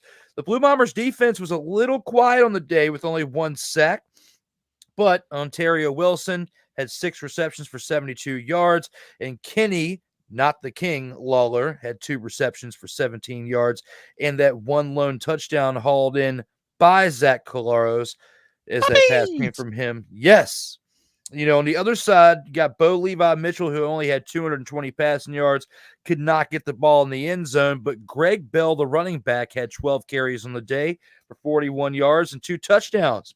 1 reception for 4 yards as well, primarily, notable gains on the ground, not really receiving. Tim White, though, 7 receptions, 134 yards on the day. The Tiger Kitties defense, 2 sacks and 3 interceptions. Kyle Wilson, Jamal Peters, and Richard Leonard. Mark Lehio, my Ehio, kickling specialist, 3 of 3 on the day with a long of 50 yards. Just wasn't enough, as Castillo had 1 more field goal than him, which took the tie away from them and gave it the victory to the Blue Bombers. When you look at this game right here, Cole, what are your initial thoughts when looking back on the Blue Bombers getting yet another win? Well, you have the defense I like how you said very quiet day, and yeah, it was a quiet day for their defense. But this is what I'm talking about when you have a running game that is in sync. And to me, Brady Oliveira, he's doing the business. I actually circle him as the main reason why the Blue Bombers were atrocious to begin, because the emphasis wasn't on him. And when they started to focus on having him carry the ball, look at the success they're having team wide. Forget the offense, team wide. And look at that 120 yards, what it overcame. It overcame an inactive defense, although they were active enough. But still, one sack, it's paltry. It overcame a 3 interception game from their starting QB. So you have this running game that chews up clock and gives you yards. Well, they said that things can cover a multitude of sins, where it looks like in football, a running game can cover a multitude of ineptitude. And that to me was the difference. Look, Tiger Cats, if I were the defense, I'd be upset. I mean, they balled out. They forced picks. They put Colaros to the ground a couple times, and probably more than that with just hurries. They ended up having 3 field goals coming from Legio.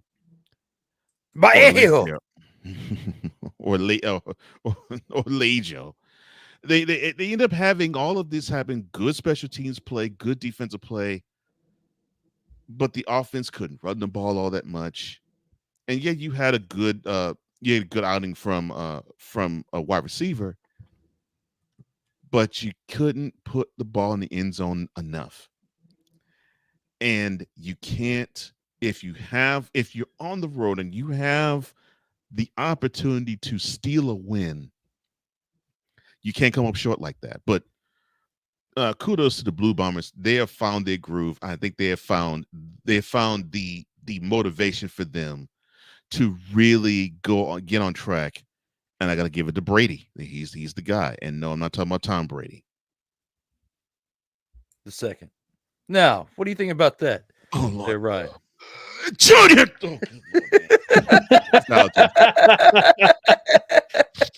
Ooh, man, I'm sorry. We're inflating Brady's ego here. The second. You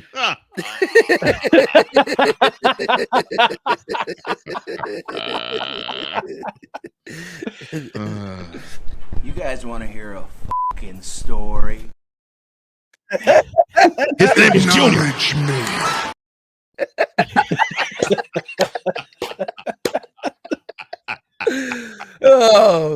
Oh my gosh. Whew. Now, Ryan, before we got to all that, I was trying to figure out put this train back on the tracks.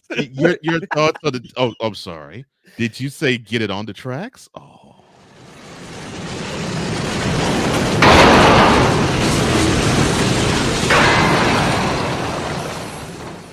Stop it. Get some help.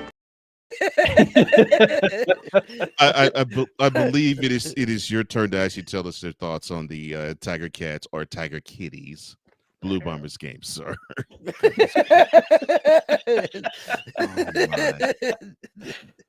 Let's see. Well, let's first of all let's give a shout out to the Winnipeg Blue Bombers training staff, the athletic trainers, the medical staff, the Winnipeg EMTs. They were there just approaching 3 minutes into the game. You see Stanley Bryant go down, but you don't know why.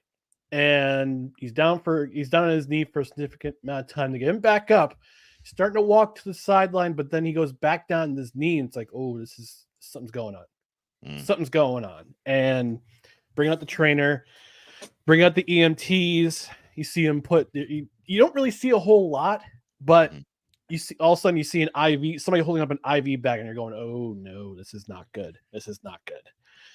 They say take him to the hospital for evaluation. He's alert. He's alert. He's doing all right. From what I understand, after the game, I ran three down nation.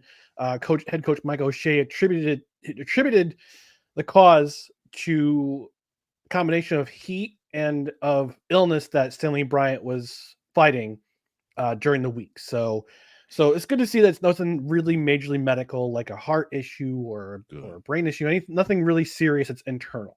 Good. It's just heat sickness and heat, and because it was a pretty hot day. It was a pretty hot day in Winnipeg. It was in the 80s. It was in the 80s at kickoff, and it's it's good to see that Stanley Bryant is good to go, and hopefully we'll see him next game for the Banjo Bowl next Sunday night in Saskatchewan for the Banjo Bowl, for part 1 of the Banjo Bowl. Excuse me. Roughriders. You gotta add the Saskatchewan in there. Sorry. Oh. No, but let's talk about the game. Let's talk about the rest of the game. Let's talk about the rest of this game. Hey, look, the Hamilton Tiger Cats. Mm-hmm. They fired a defensive coordinator after that disastrous game against Edmonton the week before. They bring in Chris Jones basically for free because he's still getting paid by the aforementioned Edmonton Alchemos after being fired. So he's got still like a year, I think about a year and a half's worth of wages from that contract that's still coming to him. So he's basically working for free. He can't get like a veteran minimum deal like Russell Wilson, like in the NFL. Like he can't get like a minimum pay and then get the other pay on top of it, or CFL structured differently. Look, I don't know how it's structured in the CFL. I know that they have a cap on coaching staff, which is kind of weird. So they instituted that before the 2021 season because there were complaints of too many coaches, and there's too many coaches, and there's this and that. And it's like, guys, it's coaching. It's not play. They're not being played per game. They're not being paid per game like the players do. They're getting paid a straight salary. So let's just calm ourselves here. But he brought in, and you can see a noticeable difference. Yeah, exactly. Simmer down now. Simmer down. You just saw a noticeable difference for the Hamilton Tiger Cats on defense. 3 interceptions. They forced 3 interceptions from Zach Collaros, which is very uncharacteristic of Zach Collaros. They sack him twice. They gave the Tiger Cats a great chance for an upset. I thought this game was going to be a runaway because of the way the Bombers have been playing lately and the way the Hamilton Tiger Cats have been kind of defanged and declawed over the previous 10 games of the season. So give credit to Chris Jones for getting things straightened out on the defensive end. On the offensive side of the ball for the Tiger Kitties, feed Greg Bell. Feed him. He's your most effective. Look, wide receiver, Bo Levi Mitchell, veteran quarterback. Good for him. He's got a couple wide receivers who are very talented. But the strength is in your running game right now. Like the Alchemos have figured out that the strength is in their running game. The strength is in your running game with Greg Bell, who had 2 more touchdowns in this game, had a breakout game against Edmonton the week before, and it almost led to an upset. Between your defense playing the way they played and the running game having the running game that Greg Bell had with 2 touchdowns, feed him the ball. On the flip side, the Bombers, they're back, and they're balanced. This is that led to their win, was the fact that their game is balanced. They had almost as many rushing yards as they did passing yards. Brady Oliveira had 120 yards by himself. They had 169 total rushing yards. And I think the biggest mistake for the Tiger Cats was leaving time on the clock in the 4th quarter, because they went up 23-19 with just under 2 minutes left in the game. And then you said to yourself, that's too much time. For an experienced quarterback, for an experienced lineup like this one, you leave too much time on the clock, and it's going to be Zach Collaros looking for receivers short, using the running game, using timeouts sparingly. Mike O'Shea knows what he's doing. And that led to the go-ahead touchdown, and Hamilton did their best to try to get the win, but unfortunately, This Winnipeg Blue Bombers, you can't kill them. You can't. They won't die. They will not stay down. They're not. If you're Chris Jericho yelling for them to stay down, they ain't staying down. Not at all. And, both of you give some really great takes with that. And Ryan, you even called it earlier in the season when you first came on and we were talking CFL action.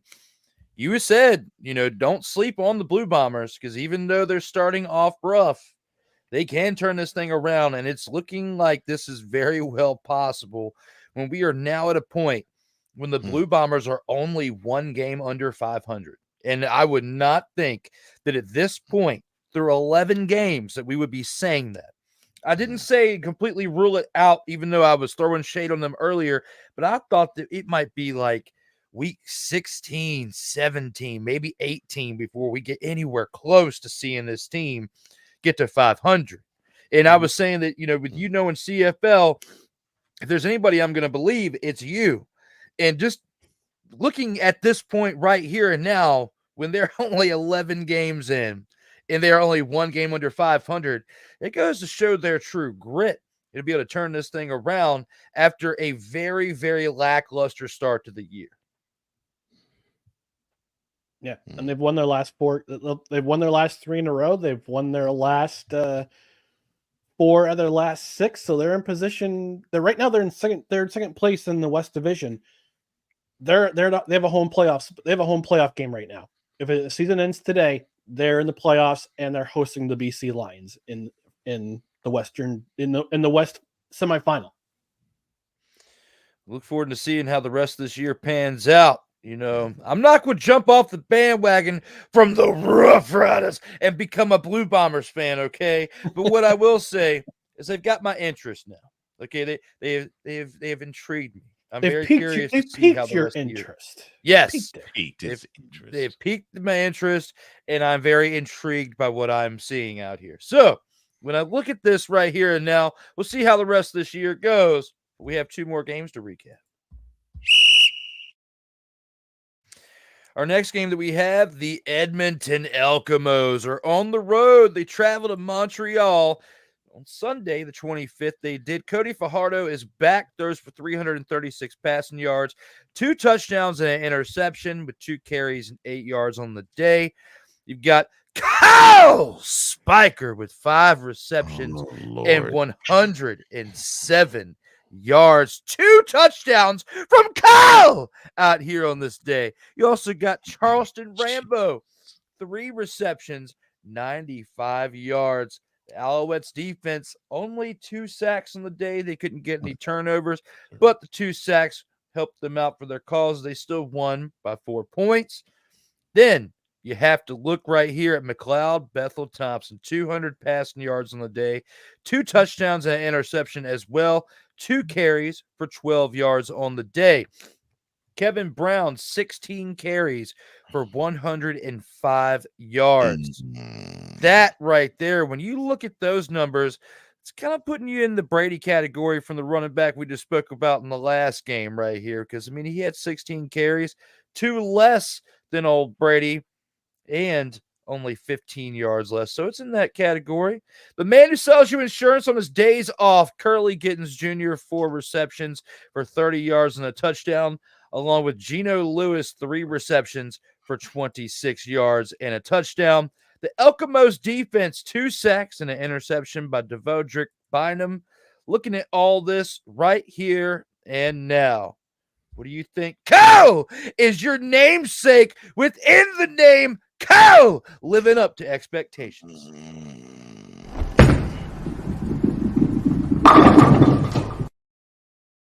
How? Oh, you ugly. Are you just jealous because I used my way of announcing you with another person named Kyle? It's so funny. Oh my gosh, it's like you're channeling Harry Carey. Look, without the scriptures. We'll come on, pictures of ice cold Bud and eat some ribs after the game. Let's all sing "Take Me Out to the Ball Game." Oh my gosh! Look, I'm happy for Cole, Speaker. He definitely helped out in this W. No question about that. I mean, 2 to 3 touchdowns is what he scored. So yeah, he's part of this W. Definitely Cody Fajardo coming back was also a huge part of that W. As you heard me earlier espouse. The upsetting part for me is you had a wonderful rushing effort from Kevin Brown get wasted. Mm-hmm. Preach. You know, Facts. you know, you're playing a team that's only lost once, and you're also playing a team that is rather allergic to running. So you have, I think, a key that can actually beat the team. If it's going well, keep going with it. And you just can't just stop it. Be balanced, yes, but control that clock. I mean, if for nothing else, to not have it in Cody Fajardo's hands. Keep that clock going. Run it more. Pound the rock more. And in my estimation, I think that is where the Elks failed. Because if they were to pound this rock more, we would be talking about the Alouettes suffering a second loss. And if I'm not mistaken, second loss in Montreal this year. So I think this was a golden opportunity for the Elks to actually get their biggest win of the year. And they wasted a wonderful rushing performance by not going to him enough. And you had a decent performance out of McLeod Bethel-Thompson, but he gives you a pick. The defense was okay to give you a pick, and they sacked Fajardo twice. But to me, the key is if you can control that clock with the running game. If you can do that, I think this is how you can beat the Alouettes. The Elks had it, but they did not go to it more often. And I think that is the shame of all shames. What are your thoughts, Ryan? And am I butchering his name by saying Fajardo? Yes. Damn it. But Shot, I think. Well, that's okay. It's Drew Willie style. You couldn't pronounce Lirim. You pronounce Lirim Hiralahu name Lirim. Yeah, So, like, yeah, it was. it's D Willie style. D Willie style's all in it, getting jiggy with it. Again, I think Drew sees these names and he goes, Colonial Heights education.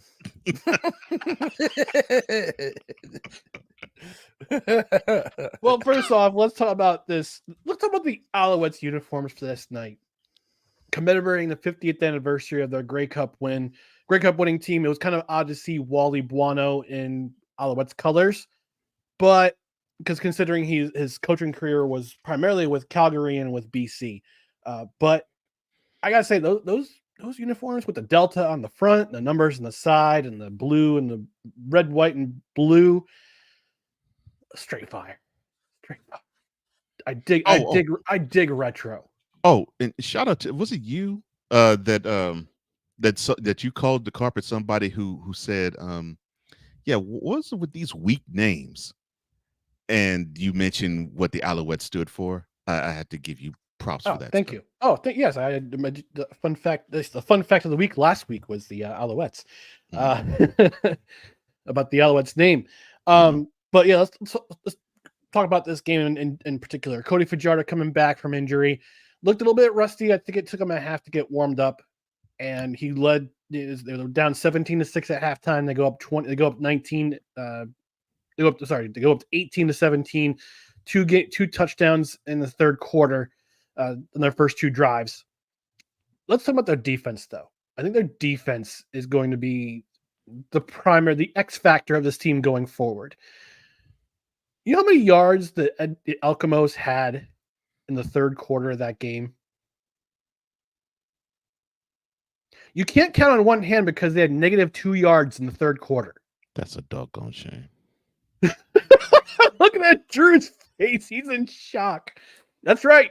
-2 yards for the Elks in the third quarter. I'm sorry. That's -2 net yards. That's not gross yards. It's net yards in the third quarter. That's how the difference in the game. And not only that, but The Alouettes defense pitched a shutout in the second half, allowed 0 points in the second half. And the Elks came close. The Elkmos came close to winning this game with a game-winning drive. That was the biggest difference in the game. Now, Cole, to your point about this rushing attack for the Elks, keep it going. Keep it going. It almost won you this game. Yes, the law firm of McLeod Bethel Thompson gave you 2 touchdowns, one of them to Eugene Lewis on his return to Montreal, the first time coming to Montreal since he signed with the Elks back in 2022 or 2023, excuse me.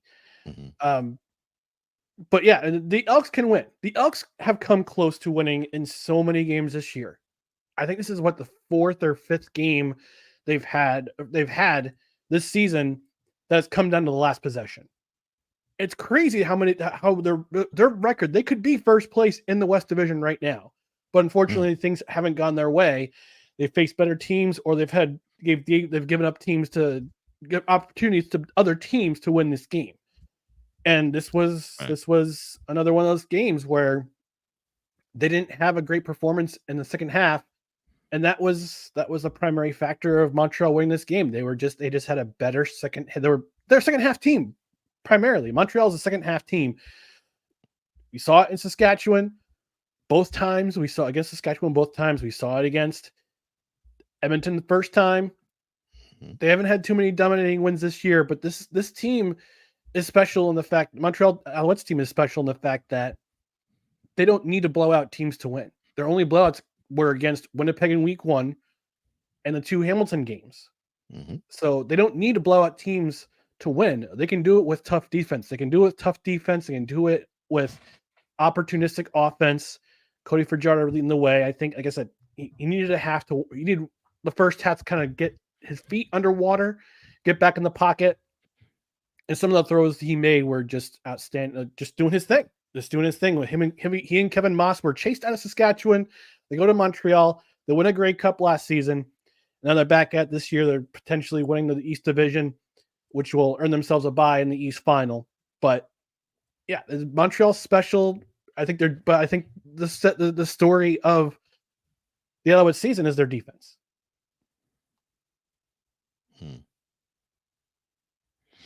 And as Drew understands that he is on mute, I pulled in an OG Cole Johnson because it was you that started the trend, and I kind of followed suit. I've just overdone it since that moment. Now, speaking of overdoing trends, help me out when it comes to, you already helped me out with Fajardo, okay? All right. What is The Rock's favorite dessert? Pie. Exactly. So is it Kyle Spiker or is it Kyle Speaker? It's Kyle Speaker.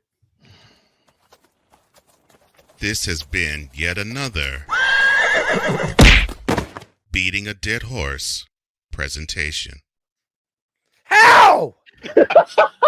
How? How is it both ways? How do you click the button? Okay. And how is The Rock's favorite dessert pie? And it says pie in there, and you can't say Spiker. Go! You forgot he also likes strudel. Oh no, that was his high school. No. That was his high school girlfriend. No. Kurt Angle likes strudel. Yeah. Kurt Angle likes strudel. Rock loved the women who love strudel. Yes. Right. Yes. Walk it back now, y'all. All right. Now, that one was.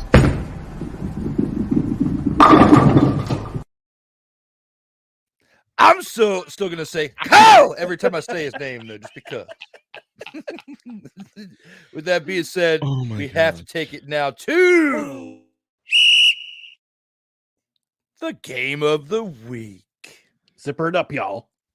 There it is. Hopefully this one was chosen and agreed upon by the rest, because when it comes to the game of the week, we've got the BC Lions traveling to Ottawa to take on the Red Blacks. The BC Lions fall short as they lose 34-27 this past Saturday to the Red Blacks. Drew Brown, 390 passing yards on the day, 3 touchdowns and an interception, along with 2 carries for 17 yards. Raquel Armstead, 15 carries for 52 yards. Jaden Hardy 11 receptions for 114 yards. Unfortunately, couldn't get one of those 3 touchdown passes hauled in from Drew Brown. But Jalen Ackland pulls in 3 receptions for 43 yards and a touchdown. And Nick Martiner pulls in 3 receptions for 95 yards and 2 touchdowns, tallying up those 3 touchdown passes from Drew Brown. The Red Blacks defense muster up 3 sacks on the day with an interception by Elijah McGee. And Lewis Ward comes through in the clutch again, as he has been known for kicking 50-plus yard field goals this year. Does it again with the 54-yarder, as he was 2 of 2 on the day. Speaking of Nathan Rourke earlier by Ryan, comes in for the BC Lions. You know, we still don't have Vernon Adams Jr. after the injury he suffered not that long ago.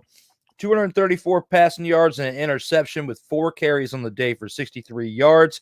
William Stanback, 15 carries for 99 yards. David Mackey, 3 carries for 3 yards. Wow. And 2 touchdowns. And the Lions defense puts up 0 sacks on the day, but they do have 1 interception by Manny Rugamba. Looking at all this here, besides David Mackey's mesmerizing stats of 3 carries for 3 yards and 2 touchdowns. What are your thoughts when looking back on this game here, Ryan, and how everything panned out for this team? All right, we got to give another shout out to another medical staff and EMTs. That would be the Ottawa Red Blacks medical training staff and their EMTs. Scary moment in the fourth quarter, excuse me, with Jalen Ackland catching what seemed to be a touchdown pass. TJ Lee undercuts his legs, and then you see Ackland landing very awkwardly and not moving. And you say, oh, it's not good. It wasn't good at all. And they delayed the game for a significant amount of time. But it looked like he just got knocked out, honestly. Shortly after the game, the Red Blacks came out and they tweeted that Jalen Ackland was alert and conscious and doing well. He just had some tests. He just had to have some tests done, and I presume he'll be back for Touchdown Pacific on Saturday. But we'll see. But I'm happy that Jalen Ackland is doing a lot better. And again, big ups to the Red Blacks training staff and medical staff and the EMTs who were assisted with helping out Jalen Ackland. As for the game itself, BC does not have a problem on offense. That was pretty clear, pretty evident. Rourke had a better game. Running game did pretty well. They have a problem on defense. They bleed yards. As evidenced by Drew Brown's 390 passing yards. Ridiculous. And Rick Campbell said it so himself. He was asked about his defense. He said, and I quote, "We give up big plays in crucial moments." Close quote. But here's the other thing I noticed. I said this last week on this program. I'm going to beat this drum once again. One player makes a big difference. We talked about Vernon Adams making a big difference on the offense. They don't look like themselves. Matthew Betts, who is now on the roster for the Detroit Lions, their leading pass rusher last year, not with the team, had 0 sacks in this game. They have a pass rushing problem, and their secondary gives up a big chunk of yards on passing offense when they're against the pass. So they got some issues to work out there. Drew Brown, what can I say? Amazing. Went out last week with an ankle injury, comes back this week, throws for 390 yards and a couple touchdowns. Nathan Rourke looked a lot better this week. He's not back to full form, but he's a lot better than he was last week. Didn't throw any touchdowns, threw an interception. I know I said this name back in week 2. I'll mention him again. Justin Hardy, dog, DAWG, dog. 114 yards receiving, but he also made some big catches that extended plays, extended drives. He had a big reception on the drive that pretty much ended the game. They didn't score. The Red Blacks didn't score to end the game, but he made a couple of catches that extended that drive and kept it going. BC couldn't stop the clock, and that was a big. Justin Hardy was a big difference. Also, congratulations to first-round pick Nick Martson Martiner, excuse me, 2 touchdowns, had his first CFL touchdown in this game on a long catch and run, on a yard, long catch and run. Caught a second in the game. The next drive, Nick Martiner, congratulations, first round pick of the Ottawa Red Blacks this year. And yeah, this was a very, aside from the Jalen Ackland situation, again, thankfully, praise the Lord, he's okay. This was an entertaining game. I was entertained the entire time. I hope you guys were too. Absolutely. I mean, it was. I would have to admit, I had to go back and look at the highlights because I was actually working when this game was being brought to us live. But I remember looking back on the comments that you were saying in our group chat about this game right here, and especially looking back on this play in particular with this individual. So looking back on it, Cole, what were your thoughts looking back on this game that we had for our game of the week? Another good rushing performance wasted. Now, I agree with Ryan. The issue with the Lions is not offense. Although, for a spell, they did not know how to be without Vernon Adams Jr., talking about the Lions. But I think they have found their way offensively finally. But defensively, they've had issues. And, I mean, it's proven in this game. They gave up 34. They only got a pick. They did not put Drew Brown on the ground one time. And they gave up almost 400 yards in the air to him with 3 touchdowns to boot. If the Lions are going to do anything, if they're going to stand any chance of sniffing the playoffs, they got to have something defensively to hold them. I think they have gotten by putting up 30, 35, 40, 45 points.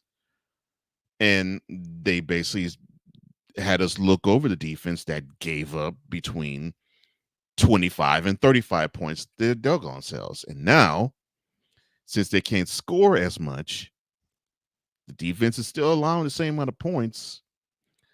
But instead of having these games be W's, now these games are turning into absolute ridiculously heartbreaking.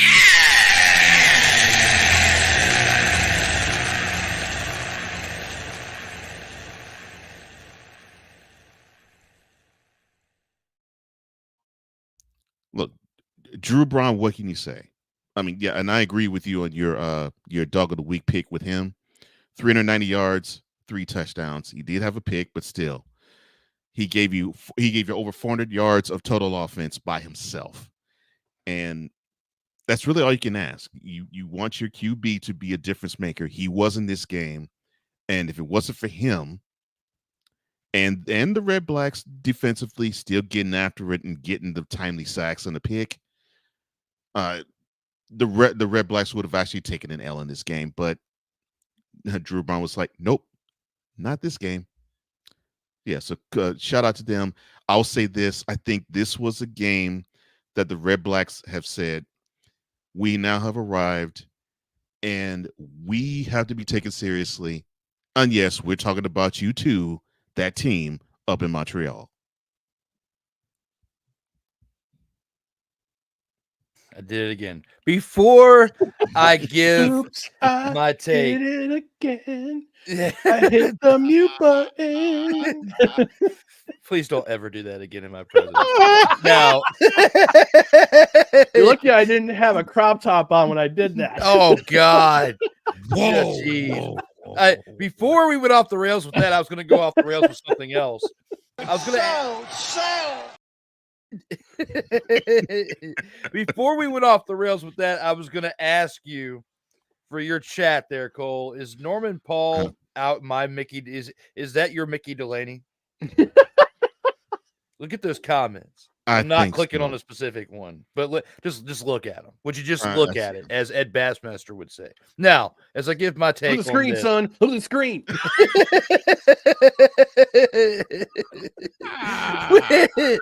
When you look at the BC Lions here, after starting off 0-1, losing to the Argonauts in week 1, and then winning 5 straight games, Vernon Adams goes down, and now they've lost 5 straight games. So after winning 5 straight games, they have now lost 5 straight games. And this is very tough to watch. And especially as excited as you and I, Cole, were getting about this team throughout that 5-game winning streak.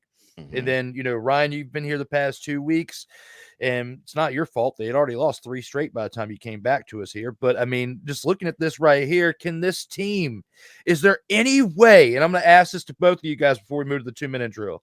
Is there any way that this team can turn this thing around without Vernon Adams Jr.? I'll start with you, Ryan. I say yes. I look. Nathan Rourke played a better game last week. He didn't throw any touchdowns, but he had a better game. He looked noticeably more comfortable in the pocket. He made plays with his feet, got out of the pocket when he needed to, had a long run that led to a touchdown. But I think if he gets more comfortable with his receivers, absolutely this team can turn it around. But they need a pass rush. And I did some real-time research just to make sure that he was still on the roster. Yes, Matthew Betts, leading sack master last year, leading pass rusher last year. He is on the Detroit Lions roster.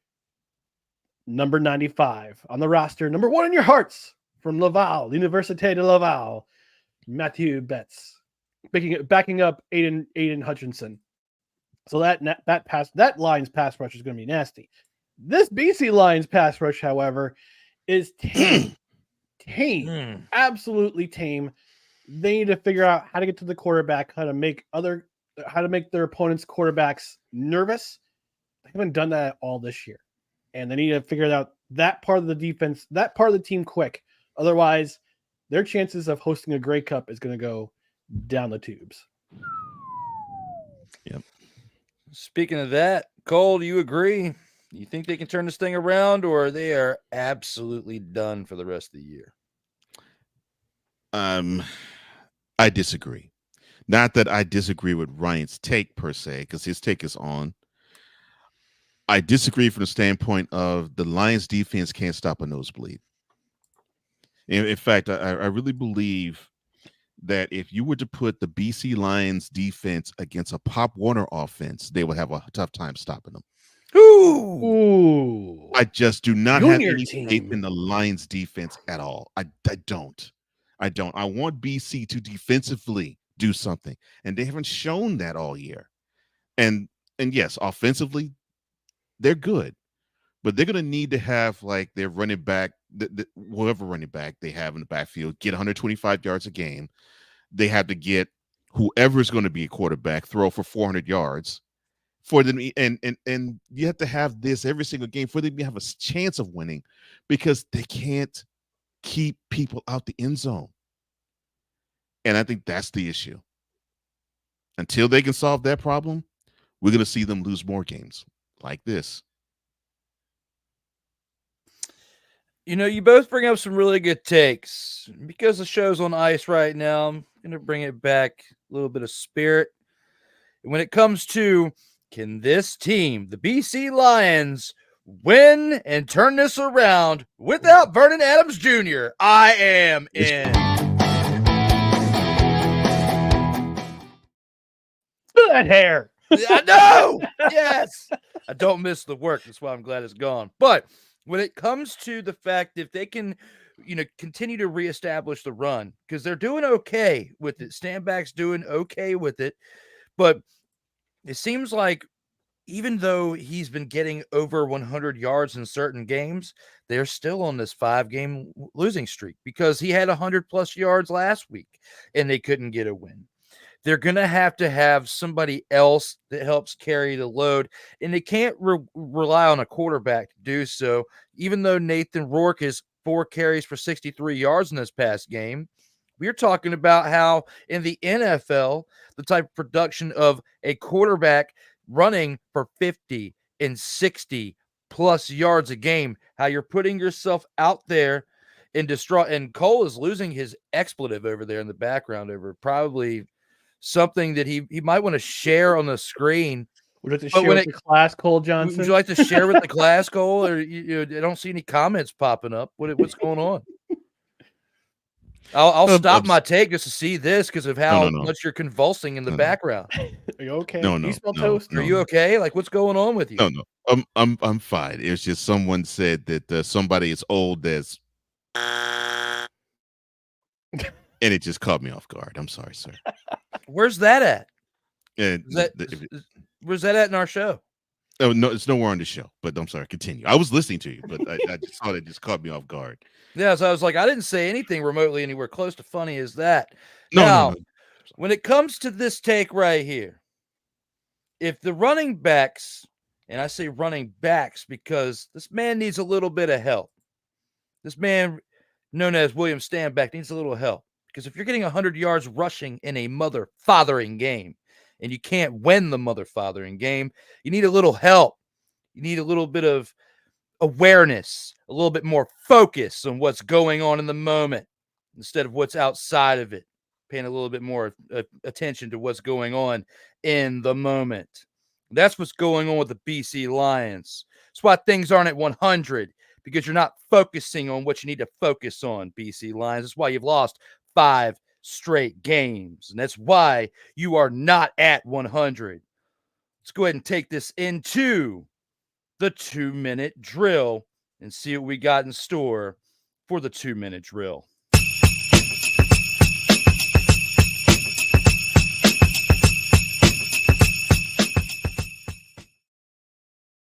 Total football talk.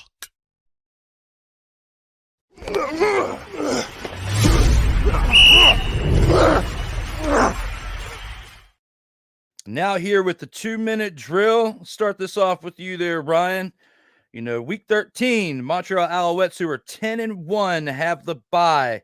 Ottawa Red Blacks start this off as we have games on Saturday, Sunday, and Monday. Ottawa Red Blacks travel to British Columbia to take on the BC Lions. Red Blacks 7-2-1, taking on the BC Lions we just talked about, who are 5 and mother-fathering 6. This Saturday, August 31st, 7 o'clock p.m. Eastern time. Who you got? You know, I did a live research while you were talking, Drew, and the stats for quarterback sacks, BC's were surprisingly second in the league with 22 sacks. Saskatchewan's in first with 26. So it's kind of mind-boggling that their pass rush the last couple of weeks has been absent. And I'm going to beat this drum again. This is at Touchdown Pacific, which is in Victoria, BC this week. It's a special game for the CFL. And this is a tough pick because, yes, I would like Ottawa needs to keep it going. They need to keep their foot in the gas pedal. They can gain some ground in Montreal. They're currently 5 points behind, 20 points for Montreal, 15 for Ottawa, because it goes with a point system because it's Canada. So I think they're aware that they need to keep the gas pedal going. They need to keep their foot in the gas pedal. Bob Dice is right now. He's my coach of the year. Bob Dice is my coach of the year by far. You could argue Jason Moss in Montreal should be coach of the year. Bob Dice, with the job he's done with his Red Blacks team, they found a solution at quarterback. Their defense is young and their defense is hungry. They can get to the quarterback. They forced a fumble last week that was basically the deciding factor in last week's game against BC. But I think it's a location change. It's a special location. It's on location in Victoria, which is they made a temporary stadium to fit 20,000+ people in Victoria. This is a special occasion. I think this is the occasion where BC can get off the schneid. If they can produce some turnovers on defense, they can get after the quarterback and get after Drew Brown. And again, big ups to the Ottawa Red Blacks offensive line for keeping them upright. But I think if BC can take advantage of special location, get after the quarterback, use the clock, I think they win this game. I'll take BC. I'll take BC by a field goal. Very interesting take on that. I do like it as well. When it comes to that, Cole, do you agree with him? You think BC Lions are going to win this game, or the Red Blacks win this game?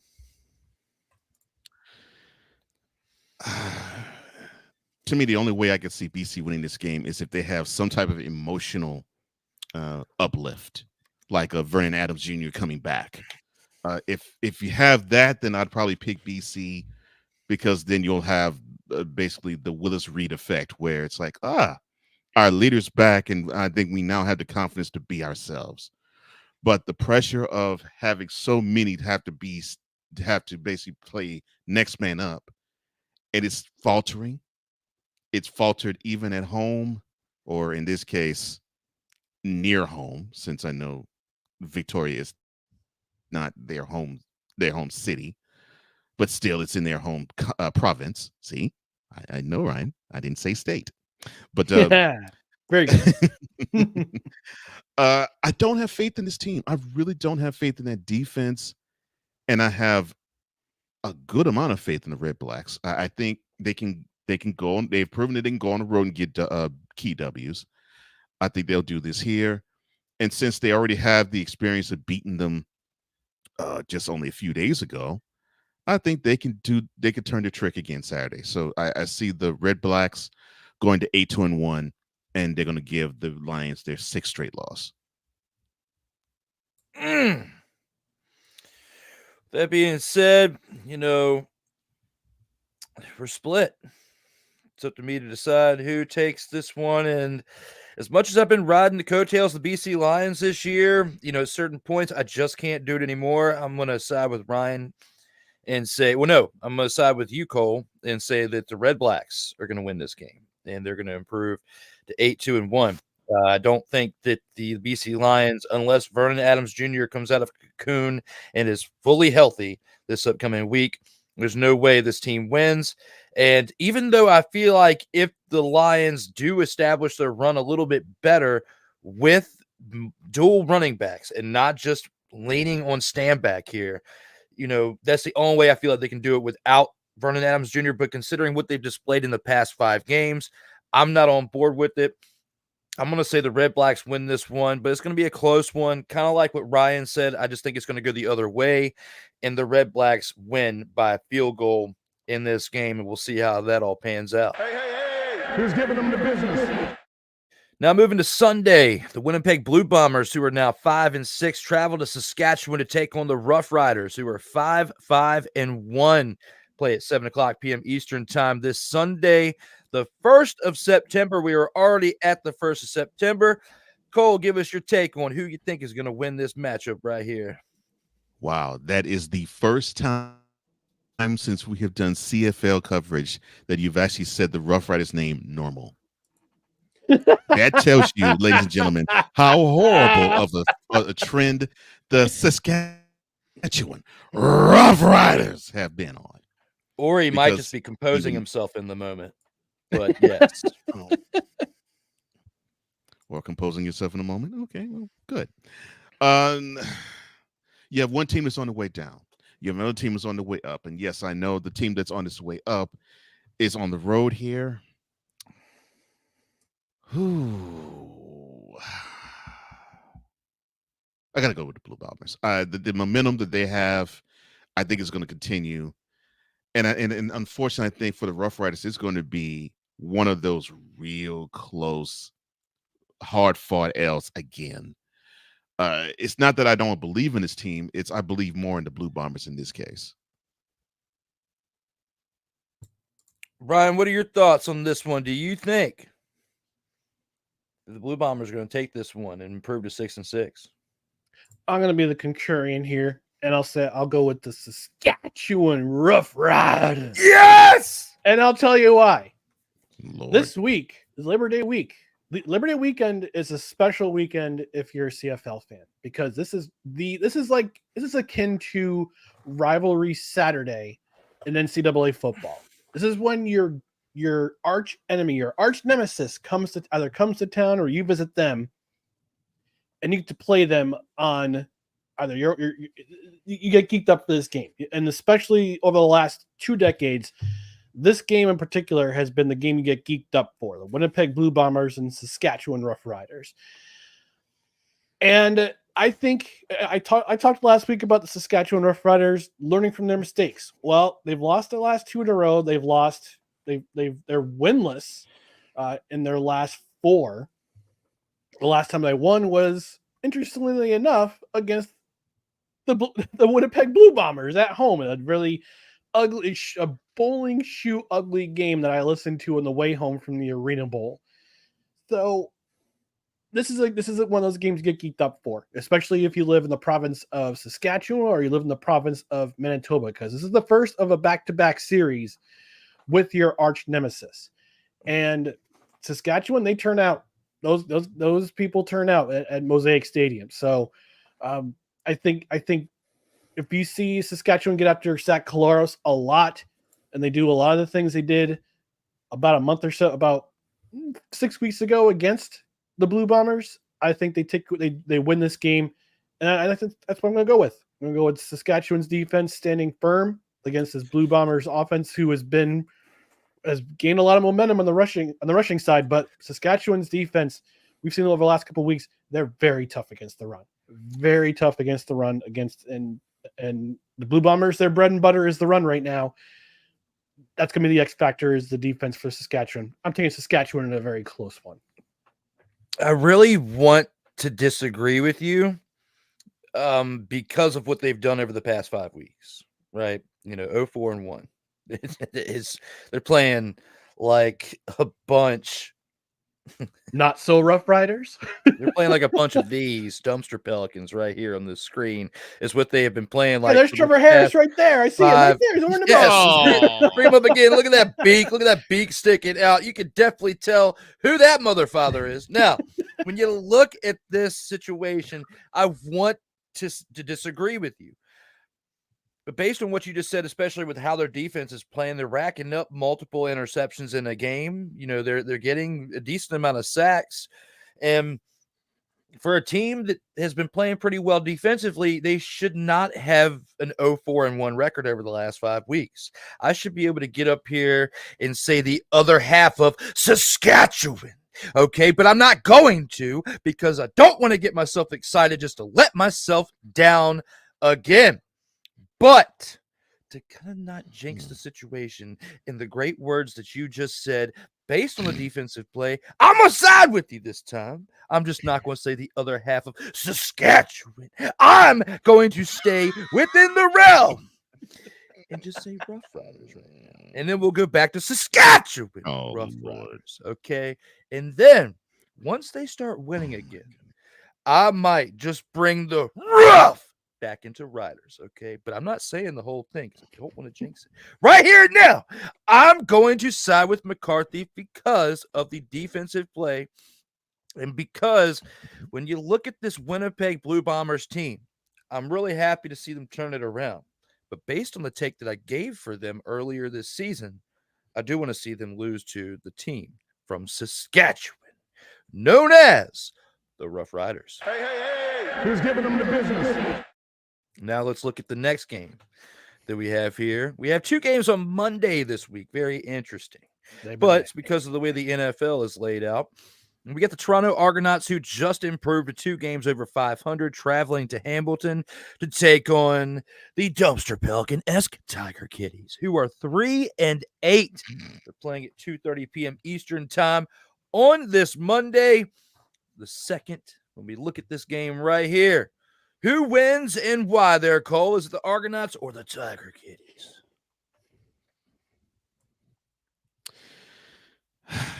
I think the Tiger Kitties, I think they're going to be clawed up. They're going to have their wonderful effort. They're going to go. They're going to take the game to the Argonauts. They're going to win the game. I have so much faith in them. I really believe that the Argonauts are going to be ashamed of themselves for thinking that they had the audacity to go to Hamilton and win the game. We got to pause that.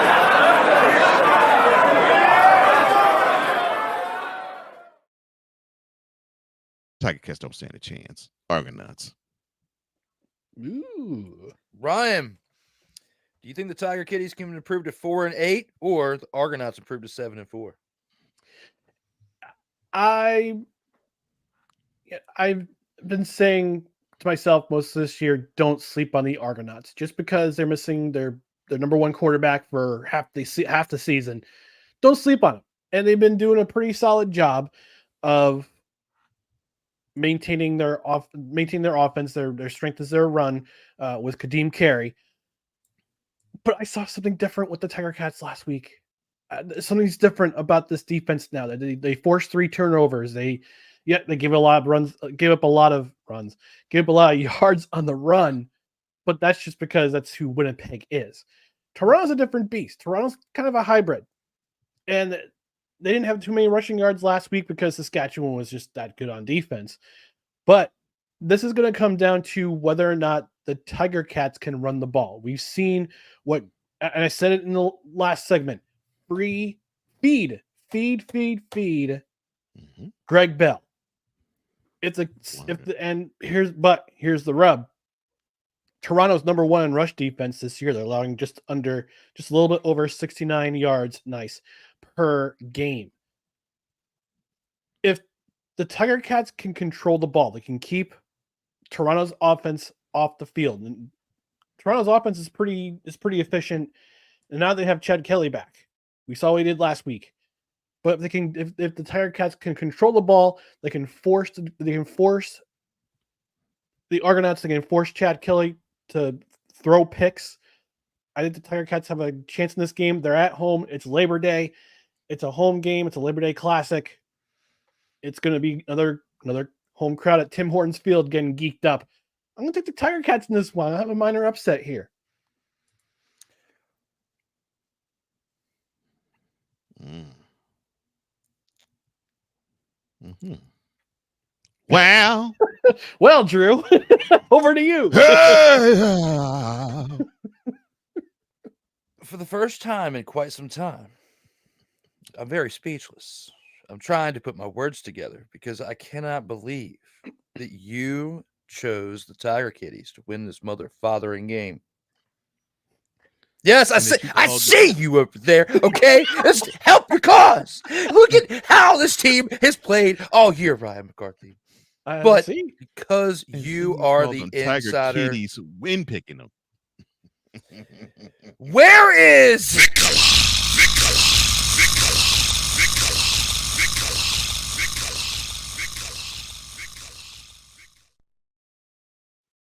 when you need him? Okay, I need him right now. I'm gonna throw his face on the milk carton, even though earlier he threw 2 comments in this show and said, "Don't put him on the milk carton." I'm putting him on there because he's not here right now. I need his backup. Okay, I need his support. Because Ryan McCarthy thinks that the Tiger Kitties are going to pull an upset on this Toronto team. Now, if there was any time that they were going to do it, it'd be during a very rare game that would throw everybody for a loop at 2:30 p.m. Eastern time on a Monday. So I'm kind of starting to get where he's going with this a little bit. They're geeked up. They're at home. And the Toronto Argonauts have been playing pretty lackluster this year, except for when they beat the BC Lions in week 1. That was probably one of their biggest games. They took the wind out of the sails out of a team that was at the top of the league at that point. Now, I'm still speechless. I'm still trying to find the right words to put together because I still can't believe that he picked this team. And I still can't believe I'm about to side with him on this because he threw some really great points. I think that's why I'm speechless here. Because of how he sold me. It's twice. That's twice. So I told you how many yards that Elkamos had in the third quarter against Montreal. You were speechless too. It's the second time in this program. You should be selling cars, bruh. Okay, that's how I feel right now. Sell the cars because you sold me the dream today. Now, looking at this right here, the Tiger Kitties need this win if they're going to have any chance of turning their season around, which they're not. But if they want to have a small glimmer of hope for 1 week, now is the time. And the Argonauts are the team that you can do it against. So, especially when you look at how the Argonauts won this past week, they barely beat a team that was 0-3-1 up until that point, and they relied on a quarterback who had been out for the past 9 weeks because of suspension, and that could probably be his glorious day of the year. So when I look at that situation, I will not be surprised if that happens. And if that does, I'm literally going to hit you up that day with this, McCarthy. What's that? With that. Because you convinced me to go with this pick. I picked it, and we were both right here. So that is what's going to happen if this happens next Monday. Let's take it to our last game of the 2-minute drill. Who's giving them the business? Now for our last game of the 2-minute drill, that same day, Monday the 2nd, Labor Day at 6 p.m. Eastern, the Edmonton Eskimos, who were also 3-8, traveled to Calgary to take on the Stampeders. What do you think is going to happen in this game there, Ryan? Is the Stampeders going to win this game at home, or do you have another upset brewing with the Edmonton Eskimos?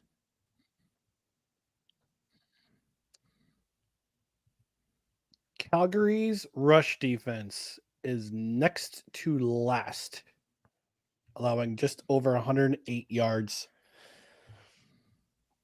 per game. 109 if you run it off. 109 if you run it off. And I've said it before. Again, another drum I'm beating on. Edmonton with Jerry Jackson has found the magic formula for this offense. It's the run game. It's the run game, and you're supporting. If you can take the onus off of either the law firm of McLeod Bethel Thompson, or if Trey Ford's healthy enough to play in this game, you add just another element to this rushing offense for the Eskimos. Calgary's coming off a bye week. They were fortunate to have both BC and Saskatchewan lose last week's game, which means they keep in pace for third place and second place in the West Division. It's a very tight race right now. But they lost a couple weeks ago. They lost their first home game at home. They lost their first home game at McMahon Stadium in a very tight affair with the Ottawa Red Blacks, and a very inspiring effort by one Jeremiah Masoli. If Trey Ford can play in this game, it'll add a new element. Edmonton played solid defense last week against Montreal. They caught Cody Fajardo a little bit off guard with their schemes and causing turnovers. They're going to come again with that defense against a team that's coming off a bye week. And Jake Mayer could either is Dr. Jekyll and Mr. Hyde when it comes to being a quarterback in this league. So I'm going to take the Edmonton Elks in this game. I'm going to have them win this game. I'm picking them to win this game just based on how their offense has improved and how they can get the Stampeders off guard, especially if they do it early. Okay. We'll see how this works out for that team on that day. How do you feel, Cole? Are you going to agree or disagree on this one? Who's your team you're going with in this 2-minute drill for the last one? I want to have faith in the fact that the Elks will do the right thing and they actually will emphasize the running game more so than the passing game and take heed to the number that you just said, Ryan, and that a team that can't stop the run is susceptible to a W. But we saw this already. I mean, they had the opportunity to do this in Montreal, and they got an L. And I see them making the same mistake here. I do not really think that Edmonton will understand the essence of needing to pound the rock. And this would be a good team to actually do this to, and they could probably get the W. I don't have faith in them doing so. So I'm going to pick the Stampeders in this one. They will get off the schneid and get back to their winning ways, but they've been on a roller coaster all year, so that will continue.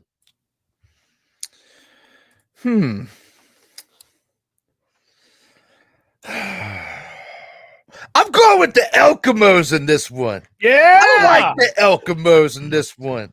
And the reason why I'm going with the Elkamos is because that team was 0-7, okay?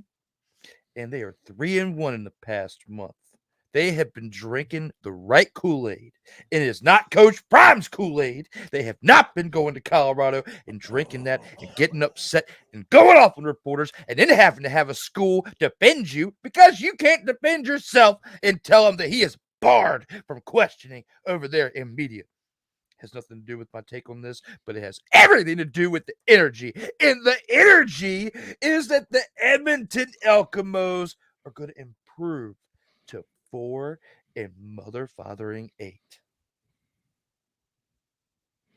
Feel Lord have feel the Elkamo coursing through. I have heard Ryan pick Hamilton, but call him the Tiger Kitties in the pick. Now we have Drew calling the Elks the Elkamos in his pick. Lord have mercy. The names that they tease these teams with, they're saying we're going to ride with these teams to W. Who's giving them the business? If the just for the record, if the Alouettes were terrible, I'd call them the Tweety Birds. But they're not. The Tweety Bird. Let's Tweety ourselves on into the post game.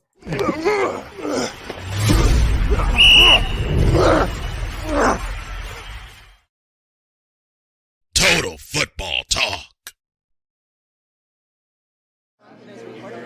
As long as it's one.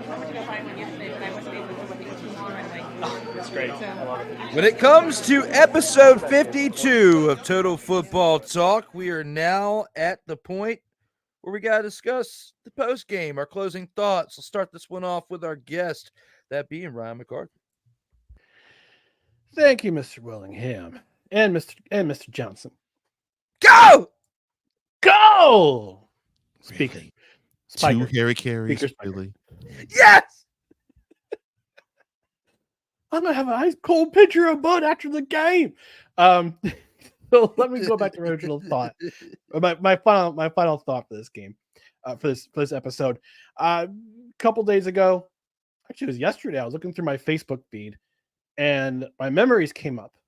And it was 15 years ago yesterday that I got the chance to go to New York Giants training camp. These were the days where Giants Stadium still existed and the Giants needed a home to train. They currently train down in East Rutherford.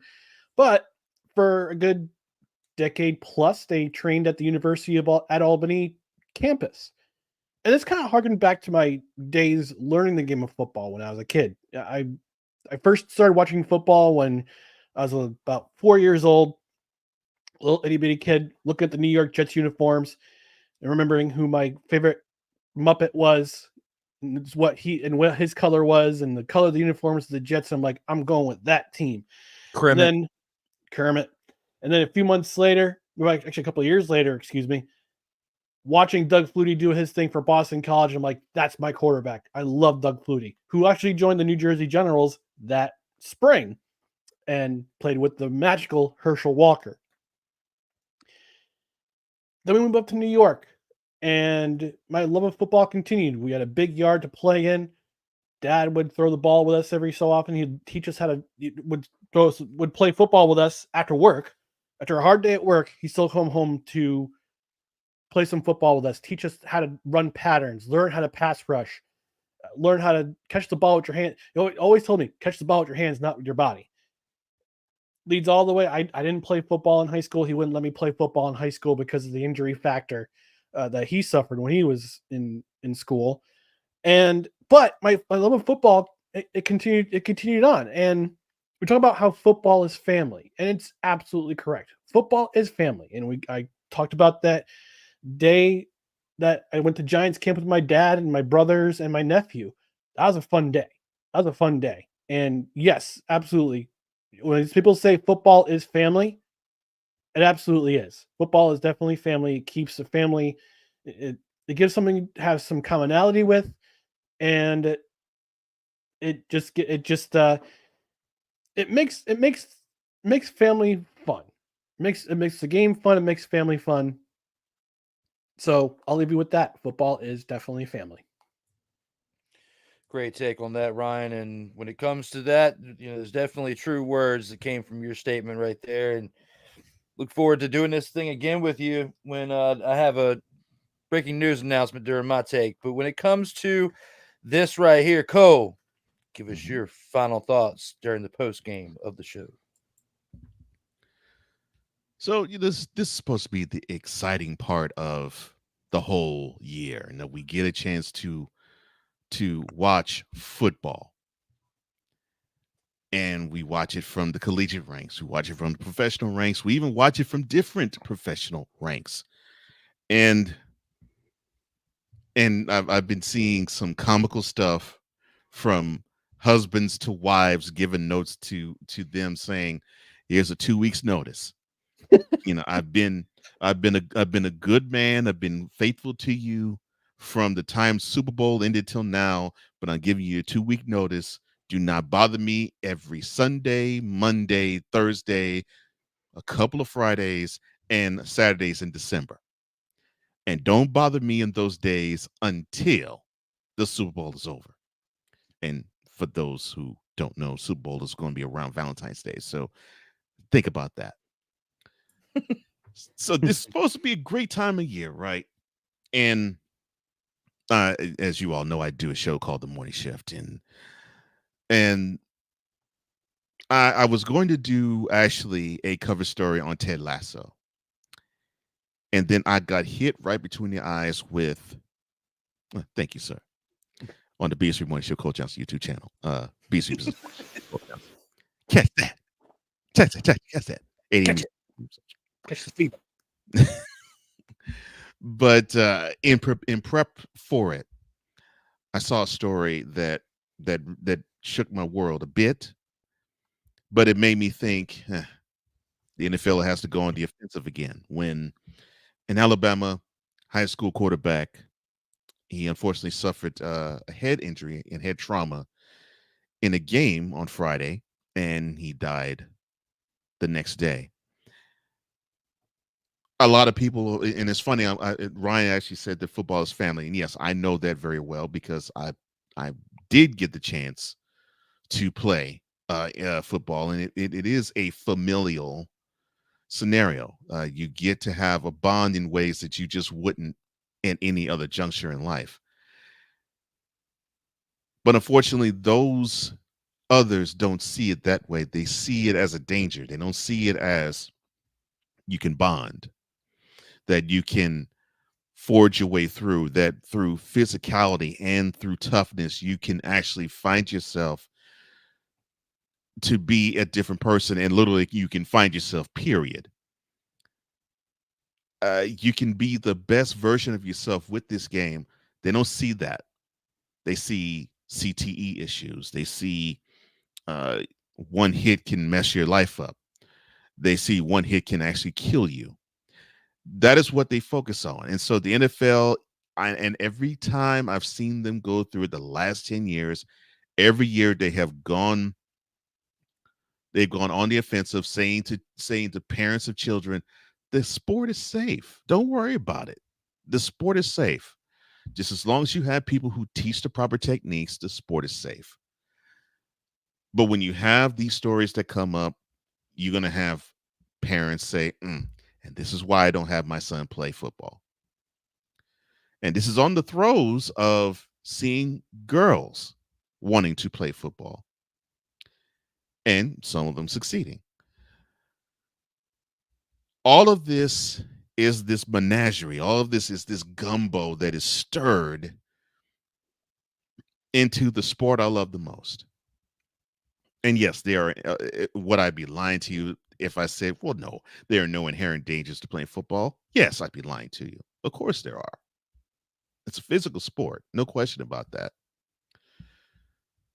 But it's like a song that I heard from Gladys Knight, where the lyric went, nothing's ever easy, nothing that's worthwhile.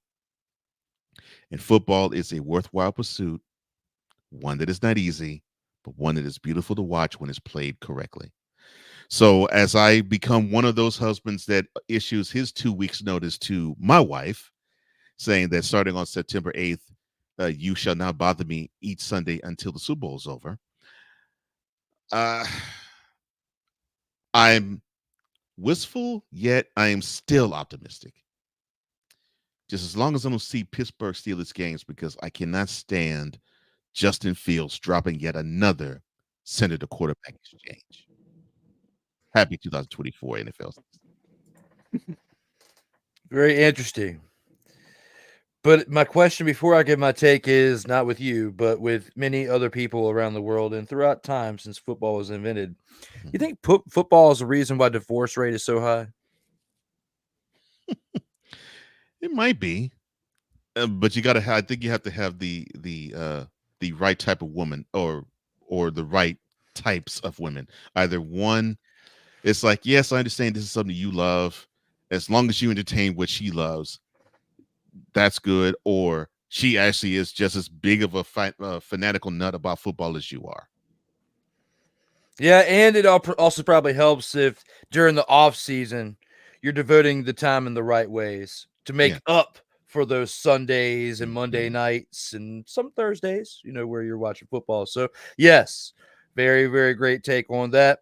And from both of you guys to set me up for what I have to discuss here and now. I think I just said here twice, but it's a good thing about the radio. It's going to get cut out anyway. All right. Now, when it comes to our take for the post game, it's hard to follow up what both of my guys here said. Look forward to discussing more football with them, but in a different way in the coming future. As we've been discussing over the past few months throughout this summer, as we've kept this show alive throughout the summer, even during a time where NFL is not really popular, from the Super Bowl until now. We have talked about the XFL, we've talked about the CFL, and it kept this thing rocking and rolling all the way to where we're just outside of the 2024 NFL regular season. There have been a lot of changes. This is the 52nd consecutive week, 52nd consecutive episode of Total Football Talk. There's been a lot of changes. Cole's work schedule has changed a little bit, and he's brought in a new project that takes up a good amount of time. My work schedule has flip-flopped a couple times and is now flip-flopping for the final time to a time that is a little bit better for me, actually, and for everybody else, because I will have Friday, Saturday, and Sundays off, starting next week. Not this week that we're in, but once we get to Labor Day week. I'm very excited about that. Put in a lot of work and dealt with a lot of stuff to get to that point. Now, with all that being said, some shifts have to be made in order to make that work. And, Cole and I have been able to go back and forth and work together on this for a very, very long time now, a year, throughout these changes in both of our personal lives, work schedules, this, that, and in the fourth. And we've come up with a new time. That new time will be Mondays at 11 a.m. Eastern time, but we will be here to discuss Total Football Talk, a recap of the games from Thursday through Sunday, as well as a preview for the Monday night game going forward. Now, you're probably wondering, how are we going to be able to fit the CFL and the NFL into one show and keep it under 3 hours? Because there's no way. When you look back on the episodes from last year, and we were talking about the weekend depth, that we couldn't even get through the whole NFL show in under 3 hours. It was usually right about 3 hours, and it will have to be at 3 hours because there's no way I could do 4 hours with the current setup. But we've discussed it, and we come up with a spinoff that'll be Total Football Talk Plus. I haven't really fully settled on the name yet. We're going to talk a little bit more about that. It might be Total Football Talk Plus, it might be something else, but it's still going to have Total Football Talk in the name. And Ryan's going to come back and talk with us on CFL action on Total Football Talk Plus. And even if there is some overlap with UFL, formerly the XFL, formerly USFL, we can use the Total Football Talk Plus platform in order to get those messages out. If there's a special update that needs to be done and a 20-minute quick show can be done on an irregular day just to get that special news out from the NFL, might be able to use Total Football Talk Plus platform for that. A lot of things to iron out over the course of the next few days. as this wasn't really 100% set in stone until last week. But now that we have everything definitively set, that Monday is going to be 11 a.m. Eastern time for about 2 to 3 hours, talking about the NFL. Talk more about it with Ryan, once this show goes off the air. But the date is looking like it's going to be Friday afternoons, early Friday evening, somewhere in there. We'll talk more about that, and I'll have an announcement for you guys by next week's episode, because it's not going to be this week since we've covered CFL in this week's episode. But by next week, when we come back on at 11 a.m. Eastern time on Labor Day, we will have an announcement for that and how the layout for Total Football Talk Plus, or if a different name has been established for it by then, will be set.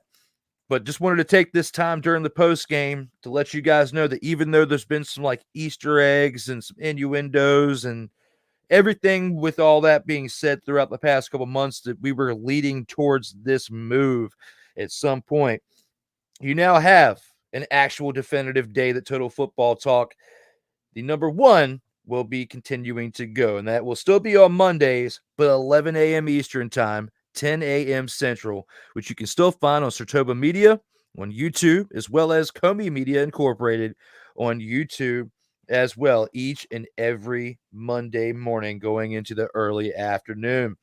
For these guys right here, we've had one great episode here for episode 52. I was definitely glad to have you for the past couple weeks there, Ryan, as we talked about this and much more today during episode 52 that we are live right now for. Cole, we've only got one more thing left to do, and that's for you to send us home. Well, Ryan has one more thing he wants to say real quick. Oh no, I was just saying one more thing. That's what just for Cole to do his thing. Oh yeah, one more thing, and that's for Cole to do the outro. Well, thank you, gentlemen. But before I do, Ryan, where can people find you and no credentials required?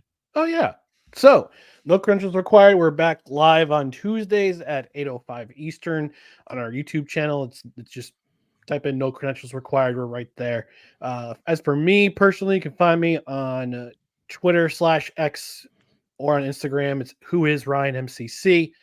And starting not this week, but the following week of Labor Day, we're going to 2 shows a week. So we're doing a Tuesday show talking about the week in the NFL, and then we're previewing the next week's game on Saturday mornings. So join us. And we'll have a couple of other episodes in between doing 10-minute talks about baseball, other sports as well, just to kind of fill in content. But mostly we'll be covering the NFL from next week all the way up until Super Bowl in February. Huh. Well, thank you for joining us, Ryan. And yes, thank you for having me. I appreciate you joining me. No problem. Appreciate me joining you joining appreciate us. You. Yes, that. I'm so accustomed to joining you on no credentials required. Yes, that's understandable. Yes, that's probably what it was. Is that I was so accustomed to you joining me that, yeah.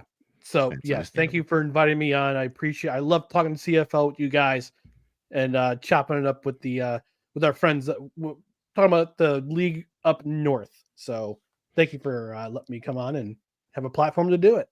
Well, the feeling is 100% mutual. We're glad that you're here, sir. And if you want to find my man Drew Willingham, go to work. You have to find him on many different social media platforms. Sartoba_media on Instagram, Sartoba_media on X, _Sartoba on TikTok, I believe. And of course, you can _Sartoba on TikTok.